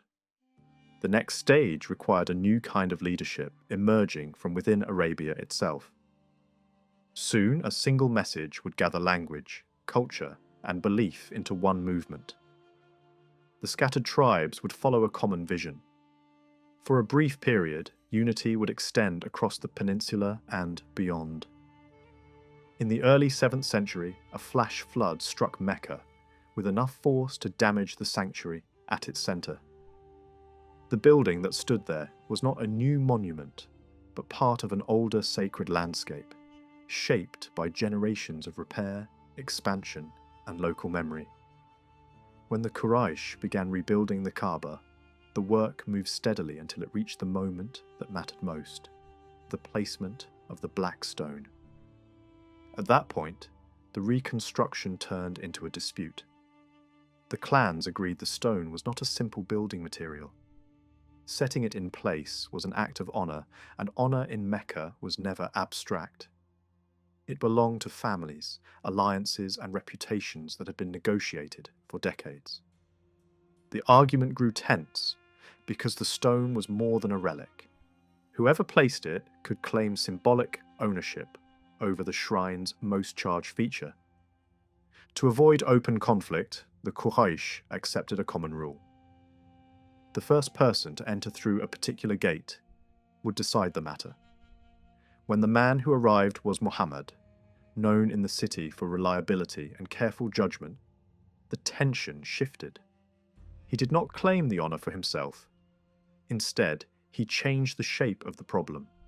A cloak was spread on the ground, the stone placed at its center, and leaders from multiple groups were told to lift the cloth together, each holding a side. When they reached the corner of the sanctuary, Muhammad set the stone into position while the clans looked on. The solution mattered because it turned a potential flashpoint into a shared act. The stone moved forward without belonging to any one party. A public quarrel ended in public cooperation. Later, generations would treat this episode as an early sign of Muhammad's ability to gather divided interests into a single decision.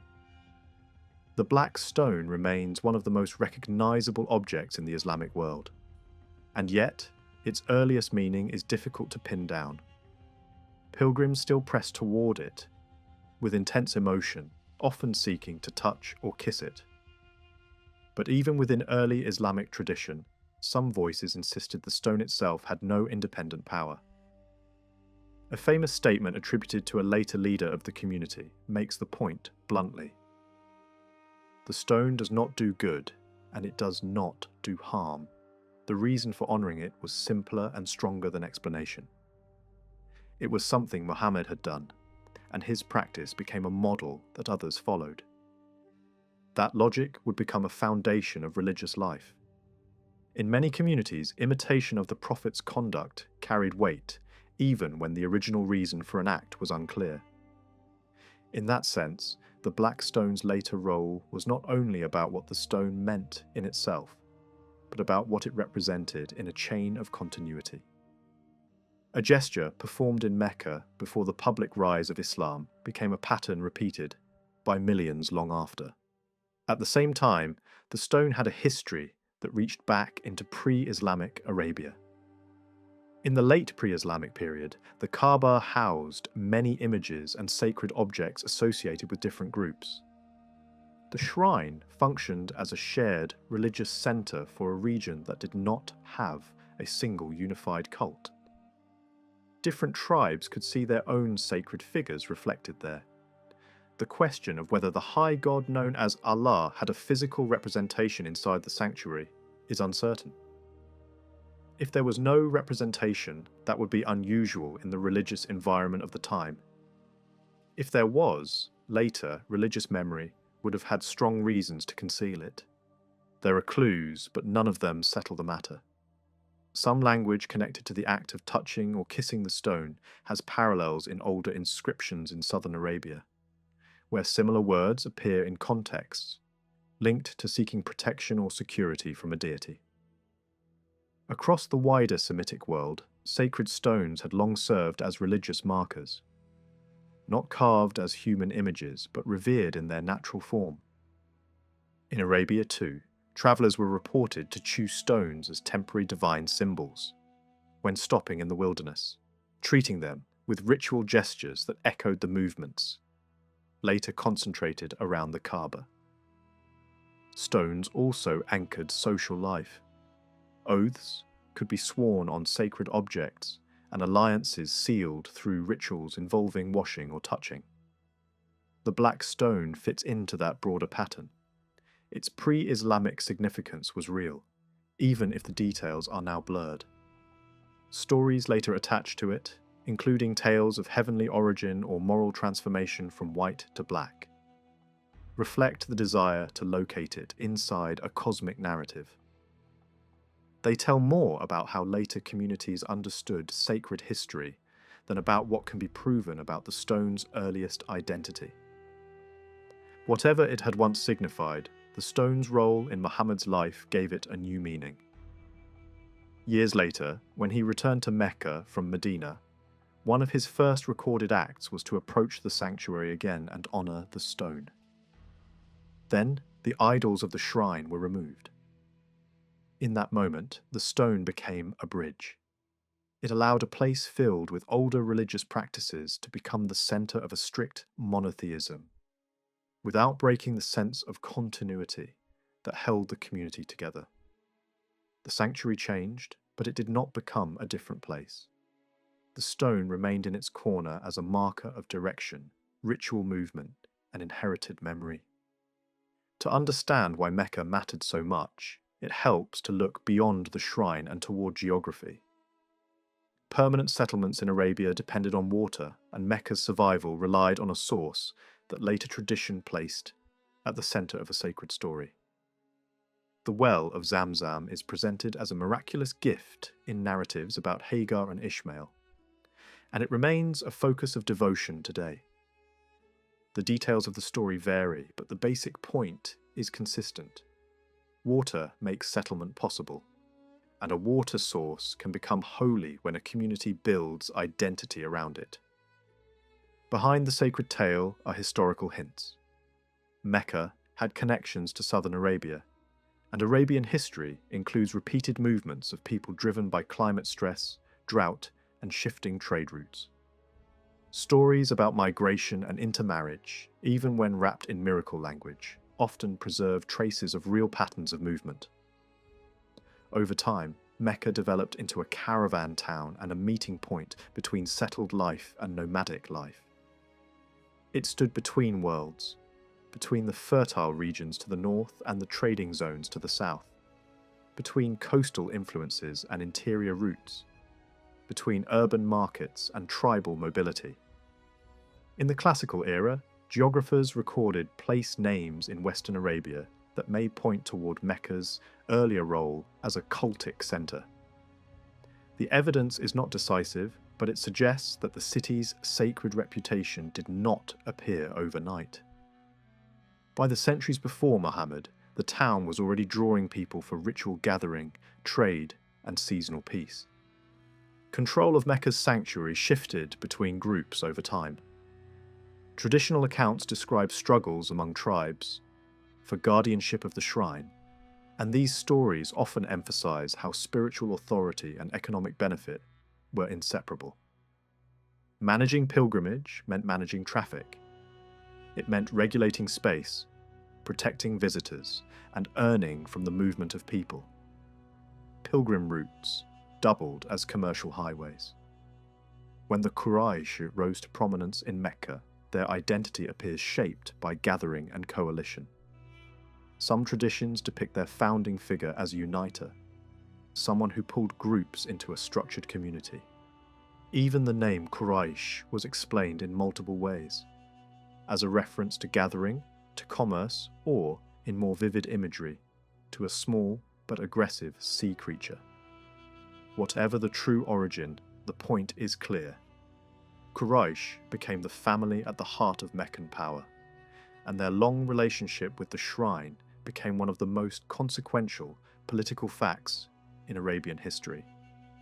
They did not rise only through ritual guardianship. Trade expanded their influence. As regional powers fought and shifted, routes changed. Traffic that once favoured certain corridors moved toward others. Mecca, positioned along an important north-south axis, benefited. Quraysh built alliances with surrounding tribes that could protect caravans and threaten rivals. The system was pragmatic. Security was negotiated, paid for, and enforced by reputation. In this environment, new tools mattered. Writing in Arabic, still relatively new in Mecca, transformed commerce by making accounting more reliable. Large ventures became easier to track, and partnerships could be managed with greater scale. Investment arrangements expanded, pooling capital into larger caravans that could travel farther and return with greater profit. Mecca did not invent long-distance trade, but it learned to exploit it with growing sophistication. The famous seasonal journeys reflect this broader network. Routes that linked southern ports with northern markets, connecting the Indian Ocean world to the Mediterranean sphere. Meccan merchants moved goods, but they also moved ideas. Contact with multiple regions shaped language. As visitors came for pilgrimage and business, Meccan speech absorbed elements from across Arabia, trending toward a wider, more shared Arabic used for travel, negotiation, and public performance. The city's reputation for eloquence grew alongside its wealth. Mecca's religious life was equally diverse. The Kaaba functioned as a shared, sacred focus, but it was not empty. It held images linked to different cults, and religious practices included divination, vows, and ritual movement around the sanctuary. The line between spiritual and commercial life was thin. Seasonal pilgrimage brought fairs, poetry contests, preaching, and bargaining. A truce period made the pilgrimage season not only holy but safe. In a region where raiding shaped survival, the promise of protected time was itself a powerful attraction. Around this world, Muhammad's early life unfolded. His birth date is often placed in the late 6th century, but early biographies differ and later traditions tend to add detail as they grow farther from the events. Clear chronology begins only when public revelation begins. From that point onward, the outline becomes firmer. Migration to Medina, conflict and negotiation with Mecca, and the rapid emergence of a new political order. Much of what is said about Muhammad's childhood carries the marks of later storytelling. Prophecies, signs, and encounters designed to make his later role seem inevitable. Critical historians approach these accounts with caution because they were written down generations after the events, and because the desire for sacred biography can reshape memory. Traditions about sayings and actions multiplied on a massive scale, and later scholars themselves recognized that many reports could not be trusted. Still, some features fit the social world of Mecca. Muhammad grew up within Quraysh, but not from its wealthiest line. He was raised by relatives after becoming an orphan, and he experienced the city's mixture of commerce, clan politics, and religious plurality. Like other Meccan children, he was reportedly sent for a time to live among Bedouin groups outside the city. The practice aimed to strengthen children physically and expose them to a form of Arabic considered purer than urban speech. Whether every detail is accurate or not, the larger point is plausible. Mecca relied on relationships with nomadic tribes, and the boundary between town and steppe was not absolute. As a young man, Muhammad entered trade. He travelled on caravan business and later married Khadija, a merchant with resources and status. For years, he lived within Meccan society and participated in its norms. The shift came when he began periods of retreat, leaving the market life behind for solitude in the hills overlooking the city. Such retreats were not unique to him. Across the region, forms of monotheism had been spreading for centuries, and the older pantheons were under pressure.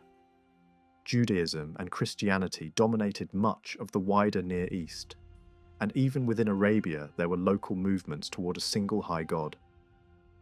When Muhammad's revelations began, early reactions were shaped by Arabia's older religious language.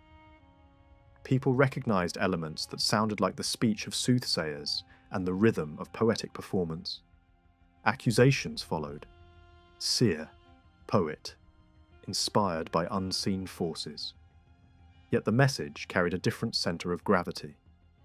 It did not celebrate tribal boasting or romantic memory. It insisted on divine unity, judgment, accountability, and a reordering of social life under one God.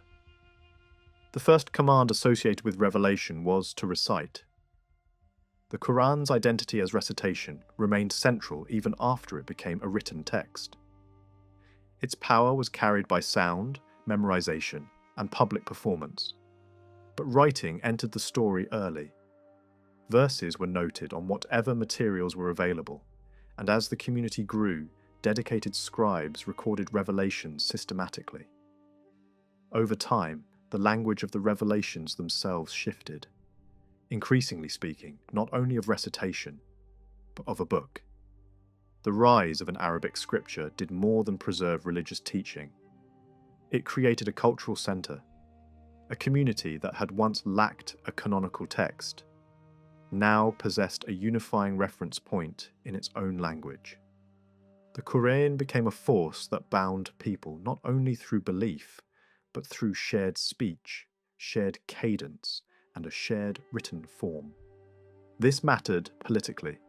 Administration requires records, expansion requires messages, treaties, instructions, and accounts.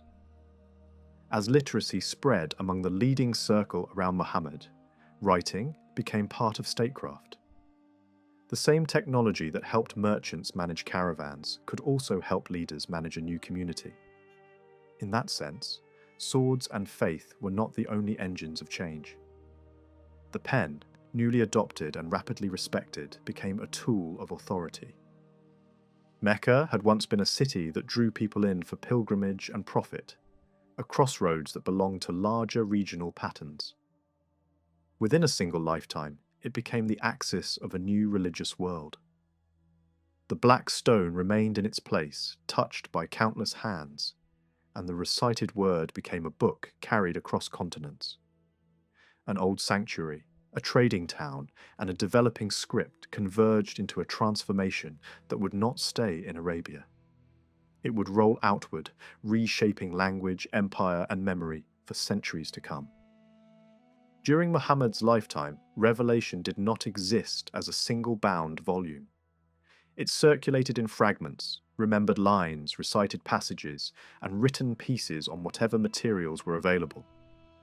The idea of a unified book belonged to a later stage, when a growing community needed an agreed text that could be taught, copied, and carried across new territories. That process was not quick. It required gathering dispersed material, comparing multiple memories, and bringing separate passages into a stable form. The challenge was not only collection, but arrangement.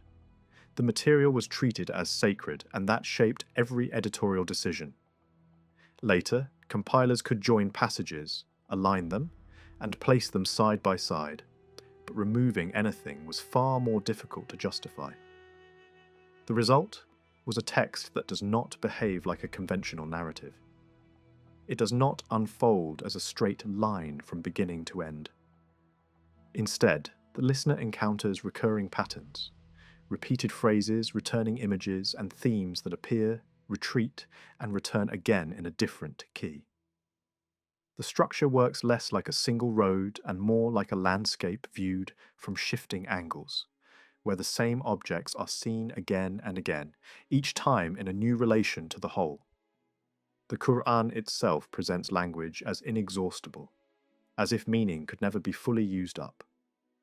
It is not physically enormous. In many modern editions, it fits into the size of a moderate book. Yet, it has generated a vast universe of interpretation. For centuries, scholars, preachers, jurists, mystics, and ordinary believers returned to the same verses and found new layers, new connections, new pressures and possibilities.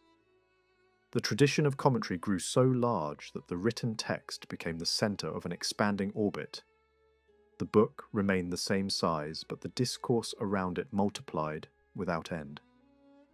Part of that interpretive abundance comes from the Quran's own internal variety. Some passages speak with direct clarity. Others are compact, elusive, or ambiguous in ways that invite disagreement. The text acknowledges this tension and does not resolve it by simply flattening the difficult parts into easy explanations. Instead, it frames the difficulty as part of the encounter itself. For many believers, the correct response to what is not fully grasped is not rejection but acceptance, a trust that meaning exists even when it is not immediately transparent. This brings attention to something that matters at least as much as the message: the manner of delivery.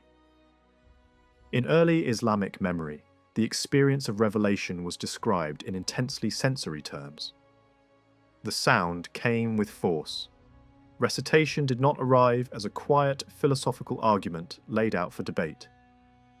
It arrived as voice, rhythm, cadence, and pressure. Ideas were carried in language that struck the ear and stayed there.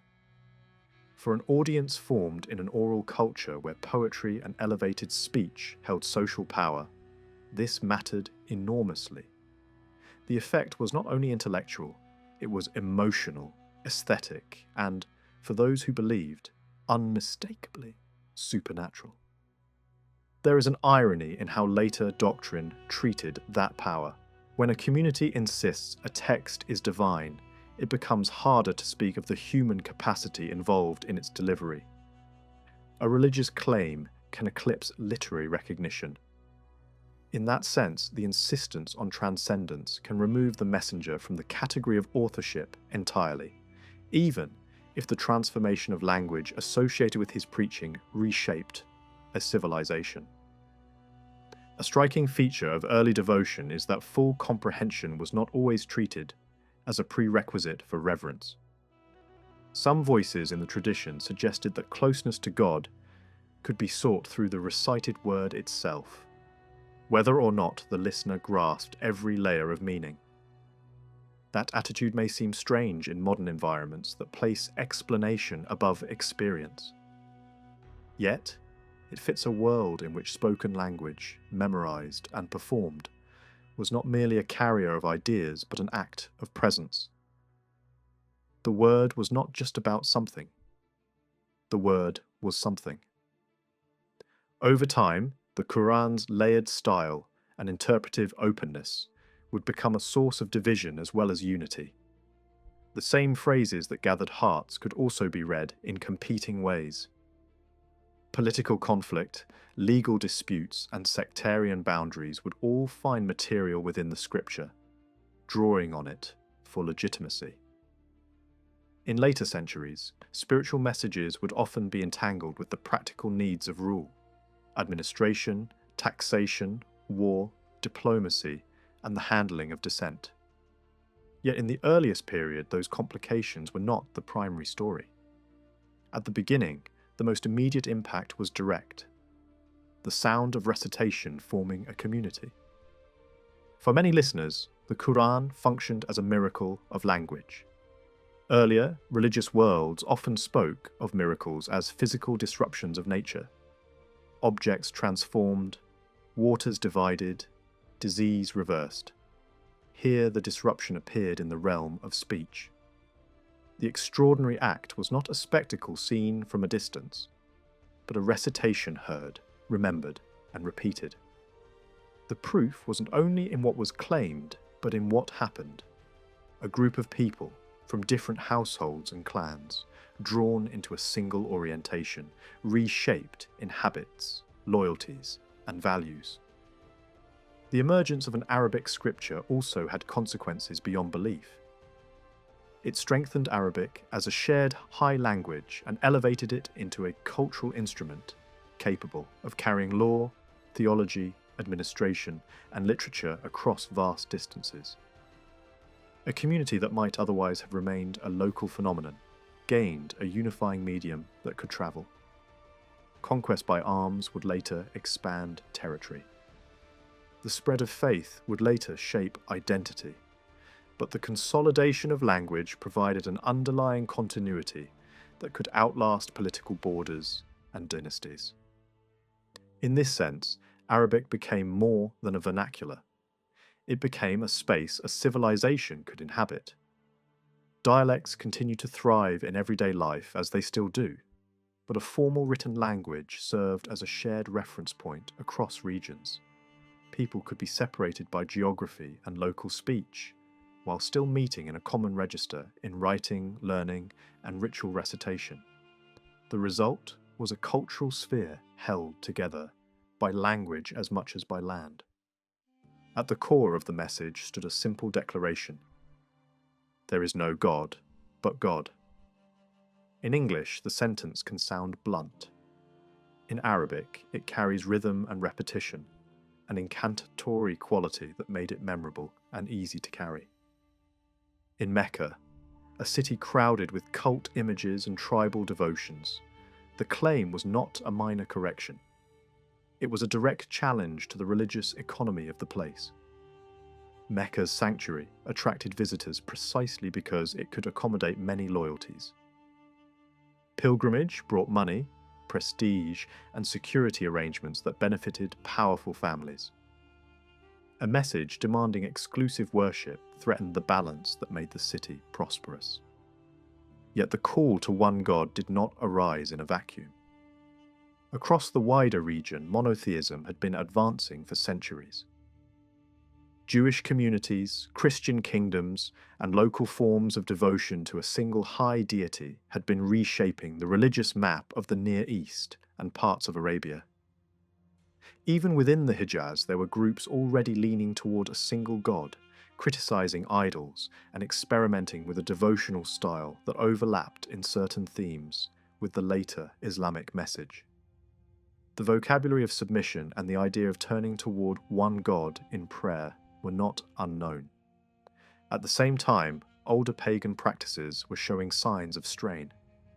Stories circulated about idols that failed to deliver help, about divination that frustrated its users, about sacred objects treated with impatience or even ridicule when they did not answer urgent needs. Such anecdotes, whether fully accurate or sharpened in retelling, reflect a broader atmosphere. Religious eclecticism increasing as confidence in traditional gods weakened. Some people hedged their bets with mixed oaths and blended invocations. In an age of uncertainty, flexibility often replaces purity. In Mecca itself, God was not an unfamiliar name even before Islam. Many people could speak of a supreme creator while still participating in a crowded pantheon. In that world, God could be acknowledged as highest without being treated as only. The revolution, then, was not merely the introduction of God into Mecca. It was the insistence that the highest was the only, and that intermediaries, images, and local cult bargains were no longer acceptable. It forced choices that made private belief.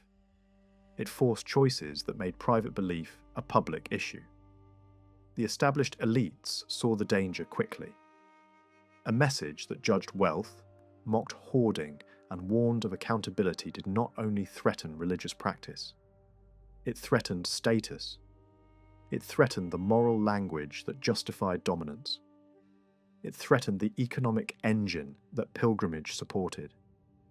It was meant as a warning, but it also was meant as a warning. But it also captured what was happening. In the emerging community, ties of belief began to override older bonds. Households split, friendships shifted, alliances reorganized.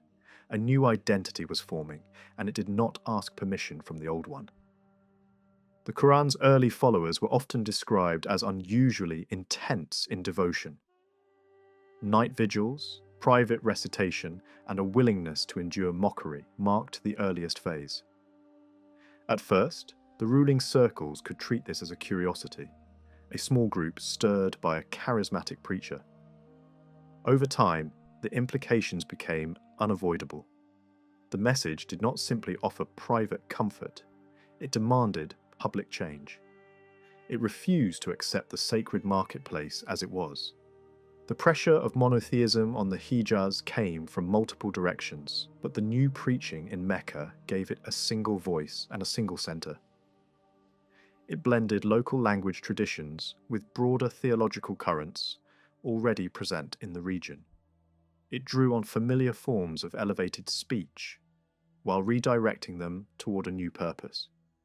It also carried an ambition that went beyond personal piety. Belief was linked to obedience, and obedience implied order. A unified God implied a unified community, at least as an ideal, even if human beings repeatedly failed to live up to it. The tension between ideal unity and real disagreement appears early and never disappears. The message could claim that God unites hearts in a way wealth cannot purchase. Yet it could also acknowledge that people will continue to differ. That contradiction is not a flaw that later history exposed. It is part of the script from the beginning. A single creed can pull people toward one center, and at the same time, the same human impulses that fracture every society can fracture this one as well. In that space between the ideal and the real, politics grows. In the earliest period, however, the dominant fact was momentum. A small circle becoming a movement becoming a community beginning to imagine itself as more than a local reform. The old order in Mecca sensed that the change was not reversible. They could see that the new message would not settle quietly into the existing system. And they were right. The coming years would involve exile, conflict, and a new political centre beyond Mecca. The recited word that began as an experience in private spaces would soon become the language of public authority. What began as sound would become a social force. What began as a claim about God would become a claim about community. What began as a challenge to idols would become a challenge to the foundations of Meccan life. A new unity would form, and the cost of that unity would be rupture, the breaking of familiar bonds so that a different kind of bond could take their place.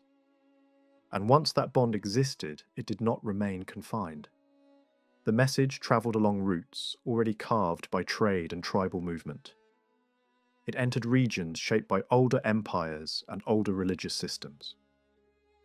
It encountered populations already accustomed to the idea that religion and rule belong together. In that environment, the new community's political theology could be understood, adapted, and expanded. History rarely moves in a straight line. It turns, folds back, and repeats under new conditions. The early Islamic story contains that pattern from the start. A force that gathers, a reality that resists, a unity that forms, and the disagreements that follow behind it. The recited text stands at the centre of the cycle, not as a passive record, but as an active engine, shaping how people heard the world, named the world, and acted within it. The observers who met Muhammad's community in Medina described something they had not expected to find in Western Arabia. A disciplined, collective body that moved as if it had been trained for years. One Meccan notable reportedly compared the scene to the order he associated with the great empires of his age. Another visitor, well-travelled and familiar with royal courts, spoke in the language of astonishment. He claimed he had never seen followers so tightly bound to a leader, so quick to respond, so intent on every gesture. These reports are saturated with admiration and also with an edge of disbelief. They describe men standing still in attentive ranks, rushing to obey the smallest signal, treating the traces of a leader's ritual acts as if they carried blessing. Whether every detail was observed exactly as later, tellers repeated it is less important than what the stories reveal about perception. Medina looked, to some outsiders, like a new kind of social machine. The cohesion was not tribal in the old sense, yet it could outmatch tribal loyalty. It had the intensity of faith and the discipline of organisation. That transformation had a clear turning point: the emigration from Mecca to Medina in 622. In Mecca, Muhammad had become more than a solitary religious seeker. To his opponents, he was now a destabilizing force, challenging the city's established religious economy and, by extension, the status of those who profited from it. The social cost was obvious. Families split along lines of belief. Long-standing bonds of kinship strained under a new loyalty that did not recognize clan boundaries as ultimate. For the Meccan elite, leaving the city carried a harsh meaning. In a tribal world, to withdraw from the protection of one's own group was an extreme act associated with dangerous ruptures and irrevocable conflict. The emigration was therefore felt not only as a political problem but as a moral shock. It looked like a deliberate severing of blood ties. That emotional charge would linger. Later, memory gave the move wider meanings: striving, salvation, commitment. But for those watching from Mecca, the first meaning was separation. Medina itself was not a single compact city in the manner of Mecca. It was a patchwork of cultivated land and scattered settlements, date groves and fields, a place whose livelihoods depended on agriculture and local fortification rather than on a concentrated pilgrimage economy. Its residents were diverse and included tribes with different origins and different religious orientations. Some groups already lived within forms of monotheistic tradition, and literacy appears to have been more present there than in many other Arabian towns. When Muhammad arrived, tradition remembers a dramatic welcome. Regardless of how theatrical later retellings became, the political logic is easier to grasp if Medina is seen as a town seeking stability. Its internal rivalries were real, and the arrival of an outsider with a growing following offered both risk and opportunity. A leader who could arbitrate disputes, command loyalty, and reshape alliances could be useful, especially if his message already had supporters inside the town.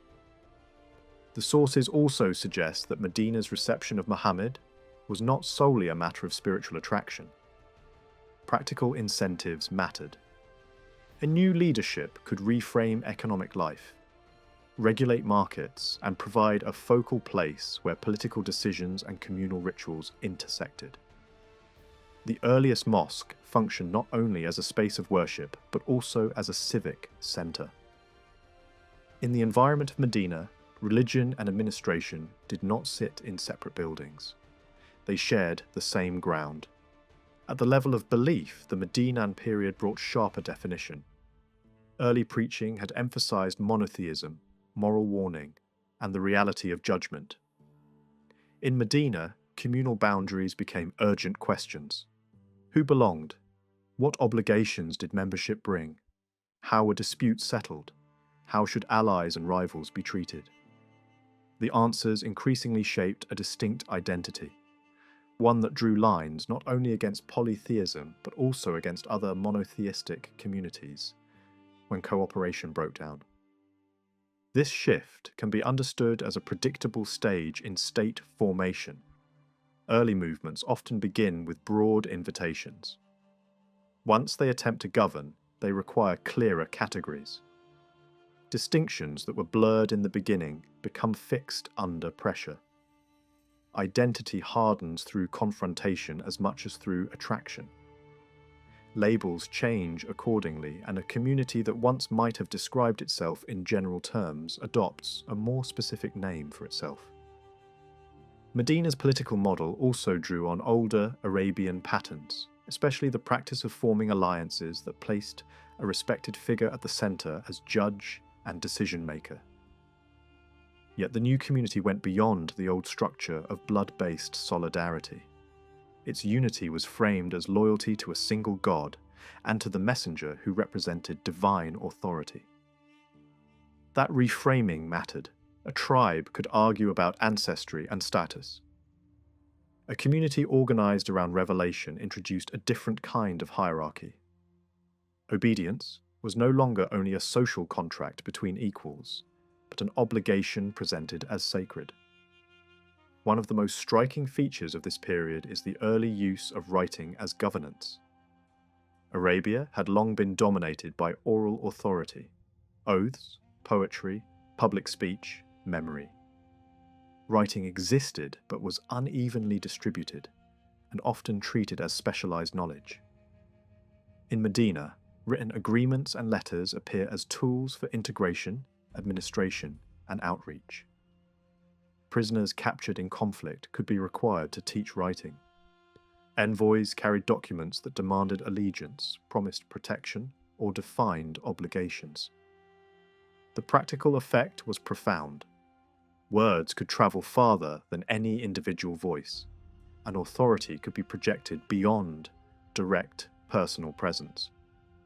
At the same time, the Quran existed primarily as recitation, not as a bound book. Pieces were memorized and repeated, and fragments could also circulate in written form. The earliest material likely moved as short, forceful units, passages easy to remember, intense in tone, strong in rhythm. That rhythm, along with the social power of public recitation, allowed religious language to function as mass communication in a culture already trained to treat high speech as a source of prestige and force. There was another communications layer, even more immediate than longer recitations. Short formulas that carried theological and political meaning in a few words. Such phrases work because they are easily repeated. They unify crowds through synchronized speech. They turn belief into sound. In a region where public utterance already served as a marker of identity, these compact declarations could spread quickly, especially once they were attached to regular communal prayer and public gathering. By the late 620s, Medina was no longer simply a refuge. It was an emerging power center using multiple instruments at once. Persuasion, alliance, and when needed, armed action. Raiding was a familiar tactic across Arabia, embedded in the economy and the honor culture of many groups. Under a new leadership, raiding could also be organized with a new rationale and a new administrative framework. Shares, distribution, rules of conduct, and claims that framed conflict as morally meaningful. The early confrontations with Meccan forces had a decisive psychological impact. Success against superior numbers created the sense that the movement was not only surviving, but destined. In societies where strength attracts followers, victory can do more than any argument. It alters calculations. It shifts loyalties. It changes what seems possible. At the same time, the conflicts did not unfold as a simple drama of two pure camps. The old and the new were entangled through family ties and personal relationships. People on opposing sides could be relatives, former partners, or long-known acquaintances. The struggle was political, but it was also intimate. Even the cultural habits of Arabia did not disappear in the new order. Poetry continued to matter as a weapon of reputation and morale. Battle songs, taunts, and praise remained part of the atmosphere. Older patterns of leadership also persisted. A leader who distributed resources, rewarded allies, reconciled opponents, and used incentives to stabilize a coalition was acting in ways that would have been recognizable in earlier tribal politics, even when the justification now invoked divine sanction. Over time, this blend of faith, organization, and calculated outreach expanded Medina's influence across the peninsula. Military pressure was sometimes used, but diplomacy and coalition building were equally important. Envoys moved from tribe to tribe. Delegations came to Medina to negotiate, pledge allegiance, or seek protection. For many groups, submission was not only a private matter of theology, it was also a public contract. Recognition of authority in exchange for security, access, or inclusion in a widening network. The turning point came when Mecca capitulated in 630. This was not only a spiritual victory, it was also a strategic settlement. The old Meccan elite understood that prolonged resistance was costly and uncertain. Joining the rising power could preserve influence and protect wealth. Revolutions often absorb the very classes they first opposed, and once that happens, change becomes a mixture of rupture and continuity. In Mecca's case, the pilgrimage center was transformed in its religious meaning, but the city's centrality and its prosperity remained. Some institutions even kept their custodians. Control of sacred access continued to rest with the hereditary group that held the physical keys. The smiles of gatekeepers, recorded in local sayings, hint at an older reality. Sanctuaries generate revenue, and management of the sacred can be an economic role as much as a ceremonial one. The new monotheism reshaped the shrine's meaning, but it did not erase the city's ancient logic as a magnet for people and money. Meanwhile, the outreach from Medina intensified. The movement began to operate like a communication state. Writing, envoys, public recitation, Short formulas and ritual gatherings created a constant flow of message and allegiance. Chiefs were targeted because chiefs brought followers. Agreements multiplied because agreements bound groups at a distance. The effect was cumulative. Each new pledge made the next one easier. Success created the fear of being left behind. A wave of alignment followed, and by 631, the peninsula was, for a brief moment, more unified under a single centre than it had ever been before. That unity was never simple, and it would not remain unbroken.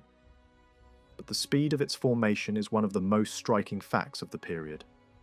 A society built on dispersed loyalties, deep rivalries, and shifting alliances was drawn into a new framework through an unusual combination: a compelling religious language, a leader with political skill, and an administrative use of communication tools that multiplied his reach far beyond the limits of face-to-face authority.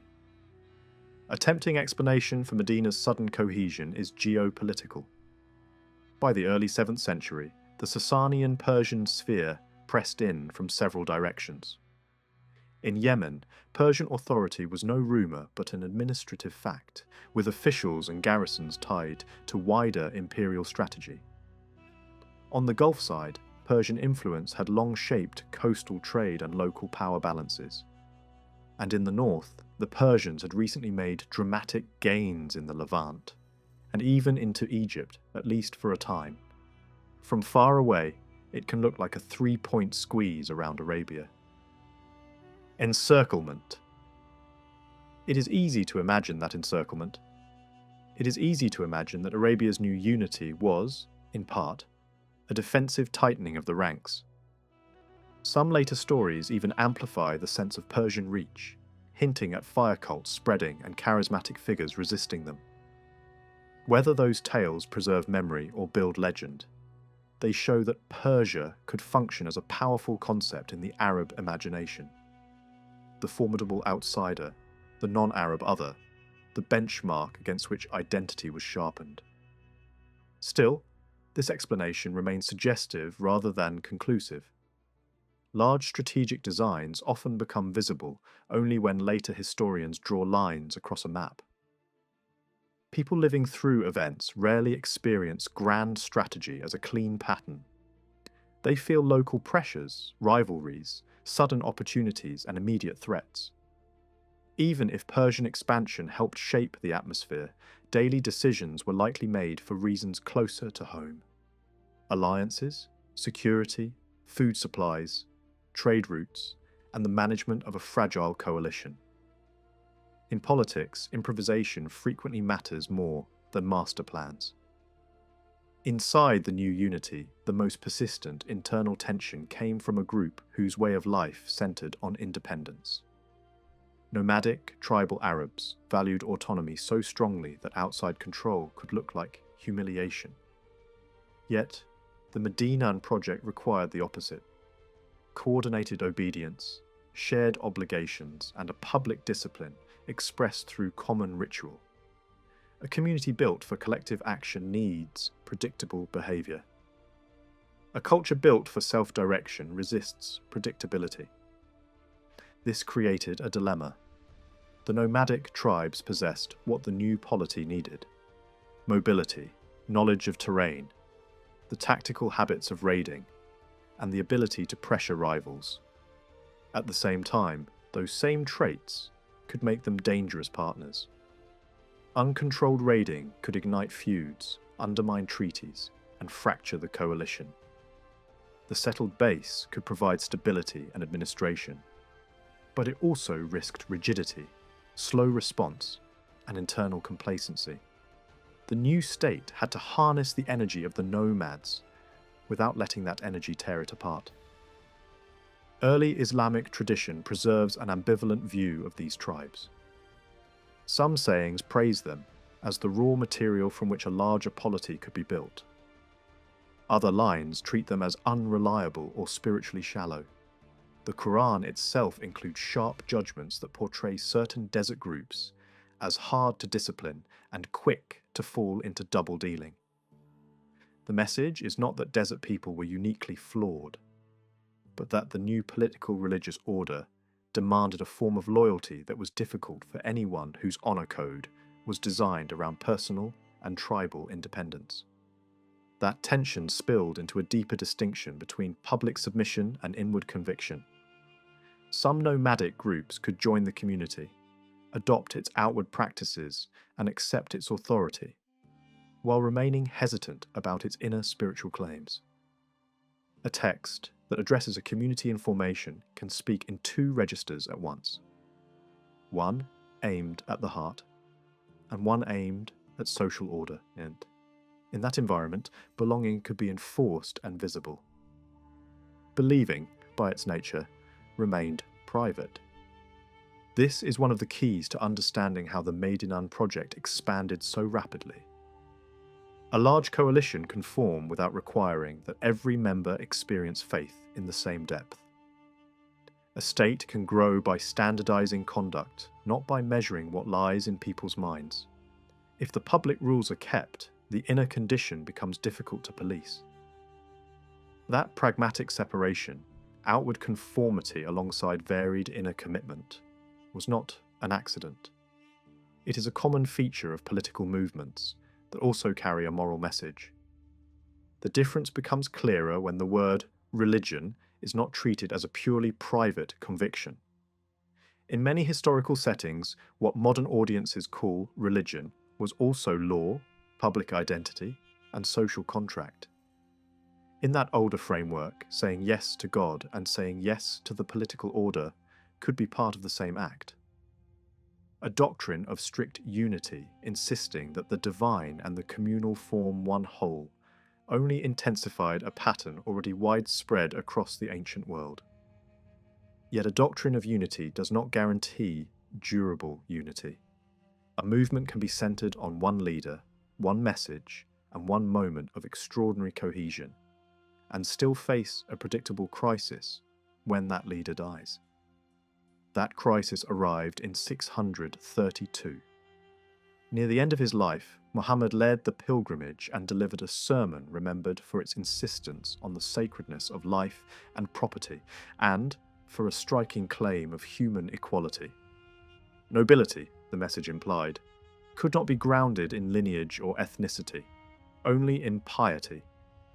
It was an inclusive vision, and it fit a community that already contained different origins and social statuses.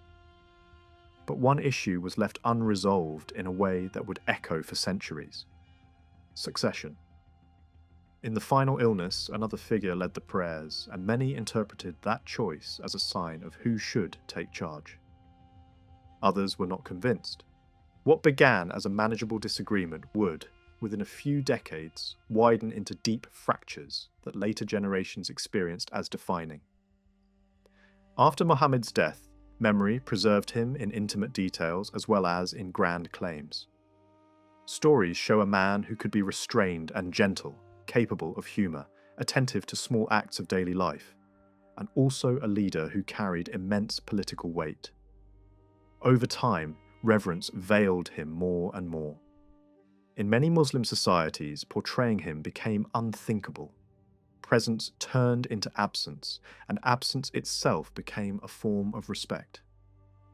The figure remained central while the face became inaccessible. What endured most powerfully was not a kingdom bounded by walls, but a language and a text. Arabic gained a new prominence because sacred speech was heard as Arabic, recited in Arabic, and tied to communal practice. Identity became anchored in a shared soundscape. Prayer, formula, recitation, repeated phrases that fixed a common rhythm across distance and difference. Whatever Arabs had been before, this new order emphasized a unifying vocabulary that could outlast a single ruler or a single generation. A social contract had formed, not in the modern secular sense, but as a covenant linking communal obligations to divine authority. Earlier, Arabian societies had known forms of shared cult and political unity, especially in the south, sometimes with a flexible tolerance for older gods and local autonomy. The Medinan model was different. It rested on strict monotheism and on the idea that prophecy had reached its final point. That created an unusual kind of centralization. Authority was not only located in a city, it was located in time, in a completed revelation, in a message that would not be renewed by later prophetic voices. History, however, did not stop. Life continued, disputes continued, ambition continued. The community had to interpret, govern, and expand with no new revelation to settle every question. That pressure pushed politics to the front. The state could still act as if it carried a single will, but the people within it did not always agree on how that will should be understood. One place makes the larger transformation visible in stone. In Sanira, a major mosque was established in a landscape already layered with older power. Persian administration, earlier Christian building projects, and the deeper indigenous past of southern Arabia. Sacred architecture did not begin from nothing. It reused materials, absorbed motifs, and took its place among older monuments. The new orientation to Mecca marked a shift, but the physical environment declared continuity as loudly as change. That is a useful way to picture the Medinan Revolution as a whole. The society it created was new in its discipline and in its claim to universal unity. Yet it was built from existing materials, tribal structures, trade networks, diplomatic habits, the prestige of high speech, and the administrative possibilities of writing. Observers who saw the praying ranks were not simply watching a new ritual. They were watching a new kind of collective energy take hold of a people long used to division. Some may have sensed, even then, what shared ideology can do in the machinery of history. A coherent creed, repeated daily in public, can turn scattered groups into a single force. It can create confidence, coordination, and momentum. And when that force looks outward, it can build something larger than a city-state. It can move fast, so fast in fact, that those who witnessed the first disciplined ranks could not have guessed how quickly the balance of the region would begin to change.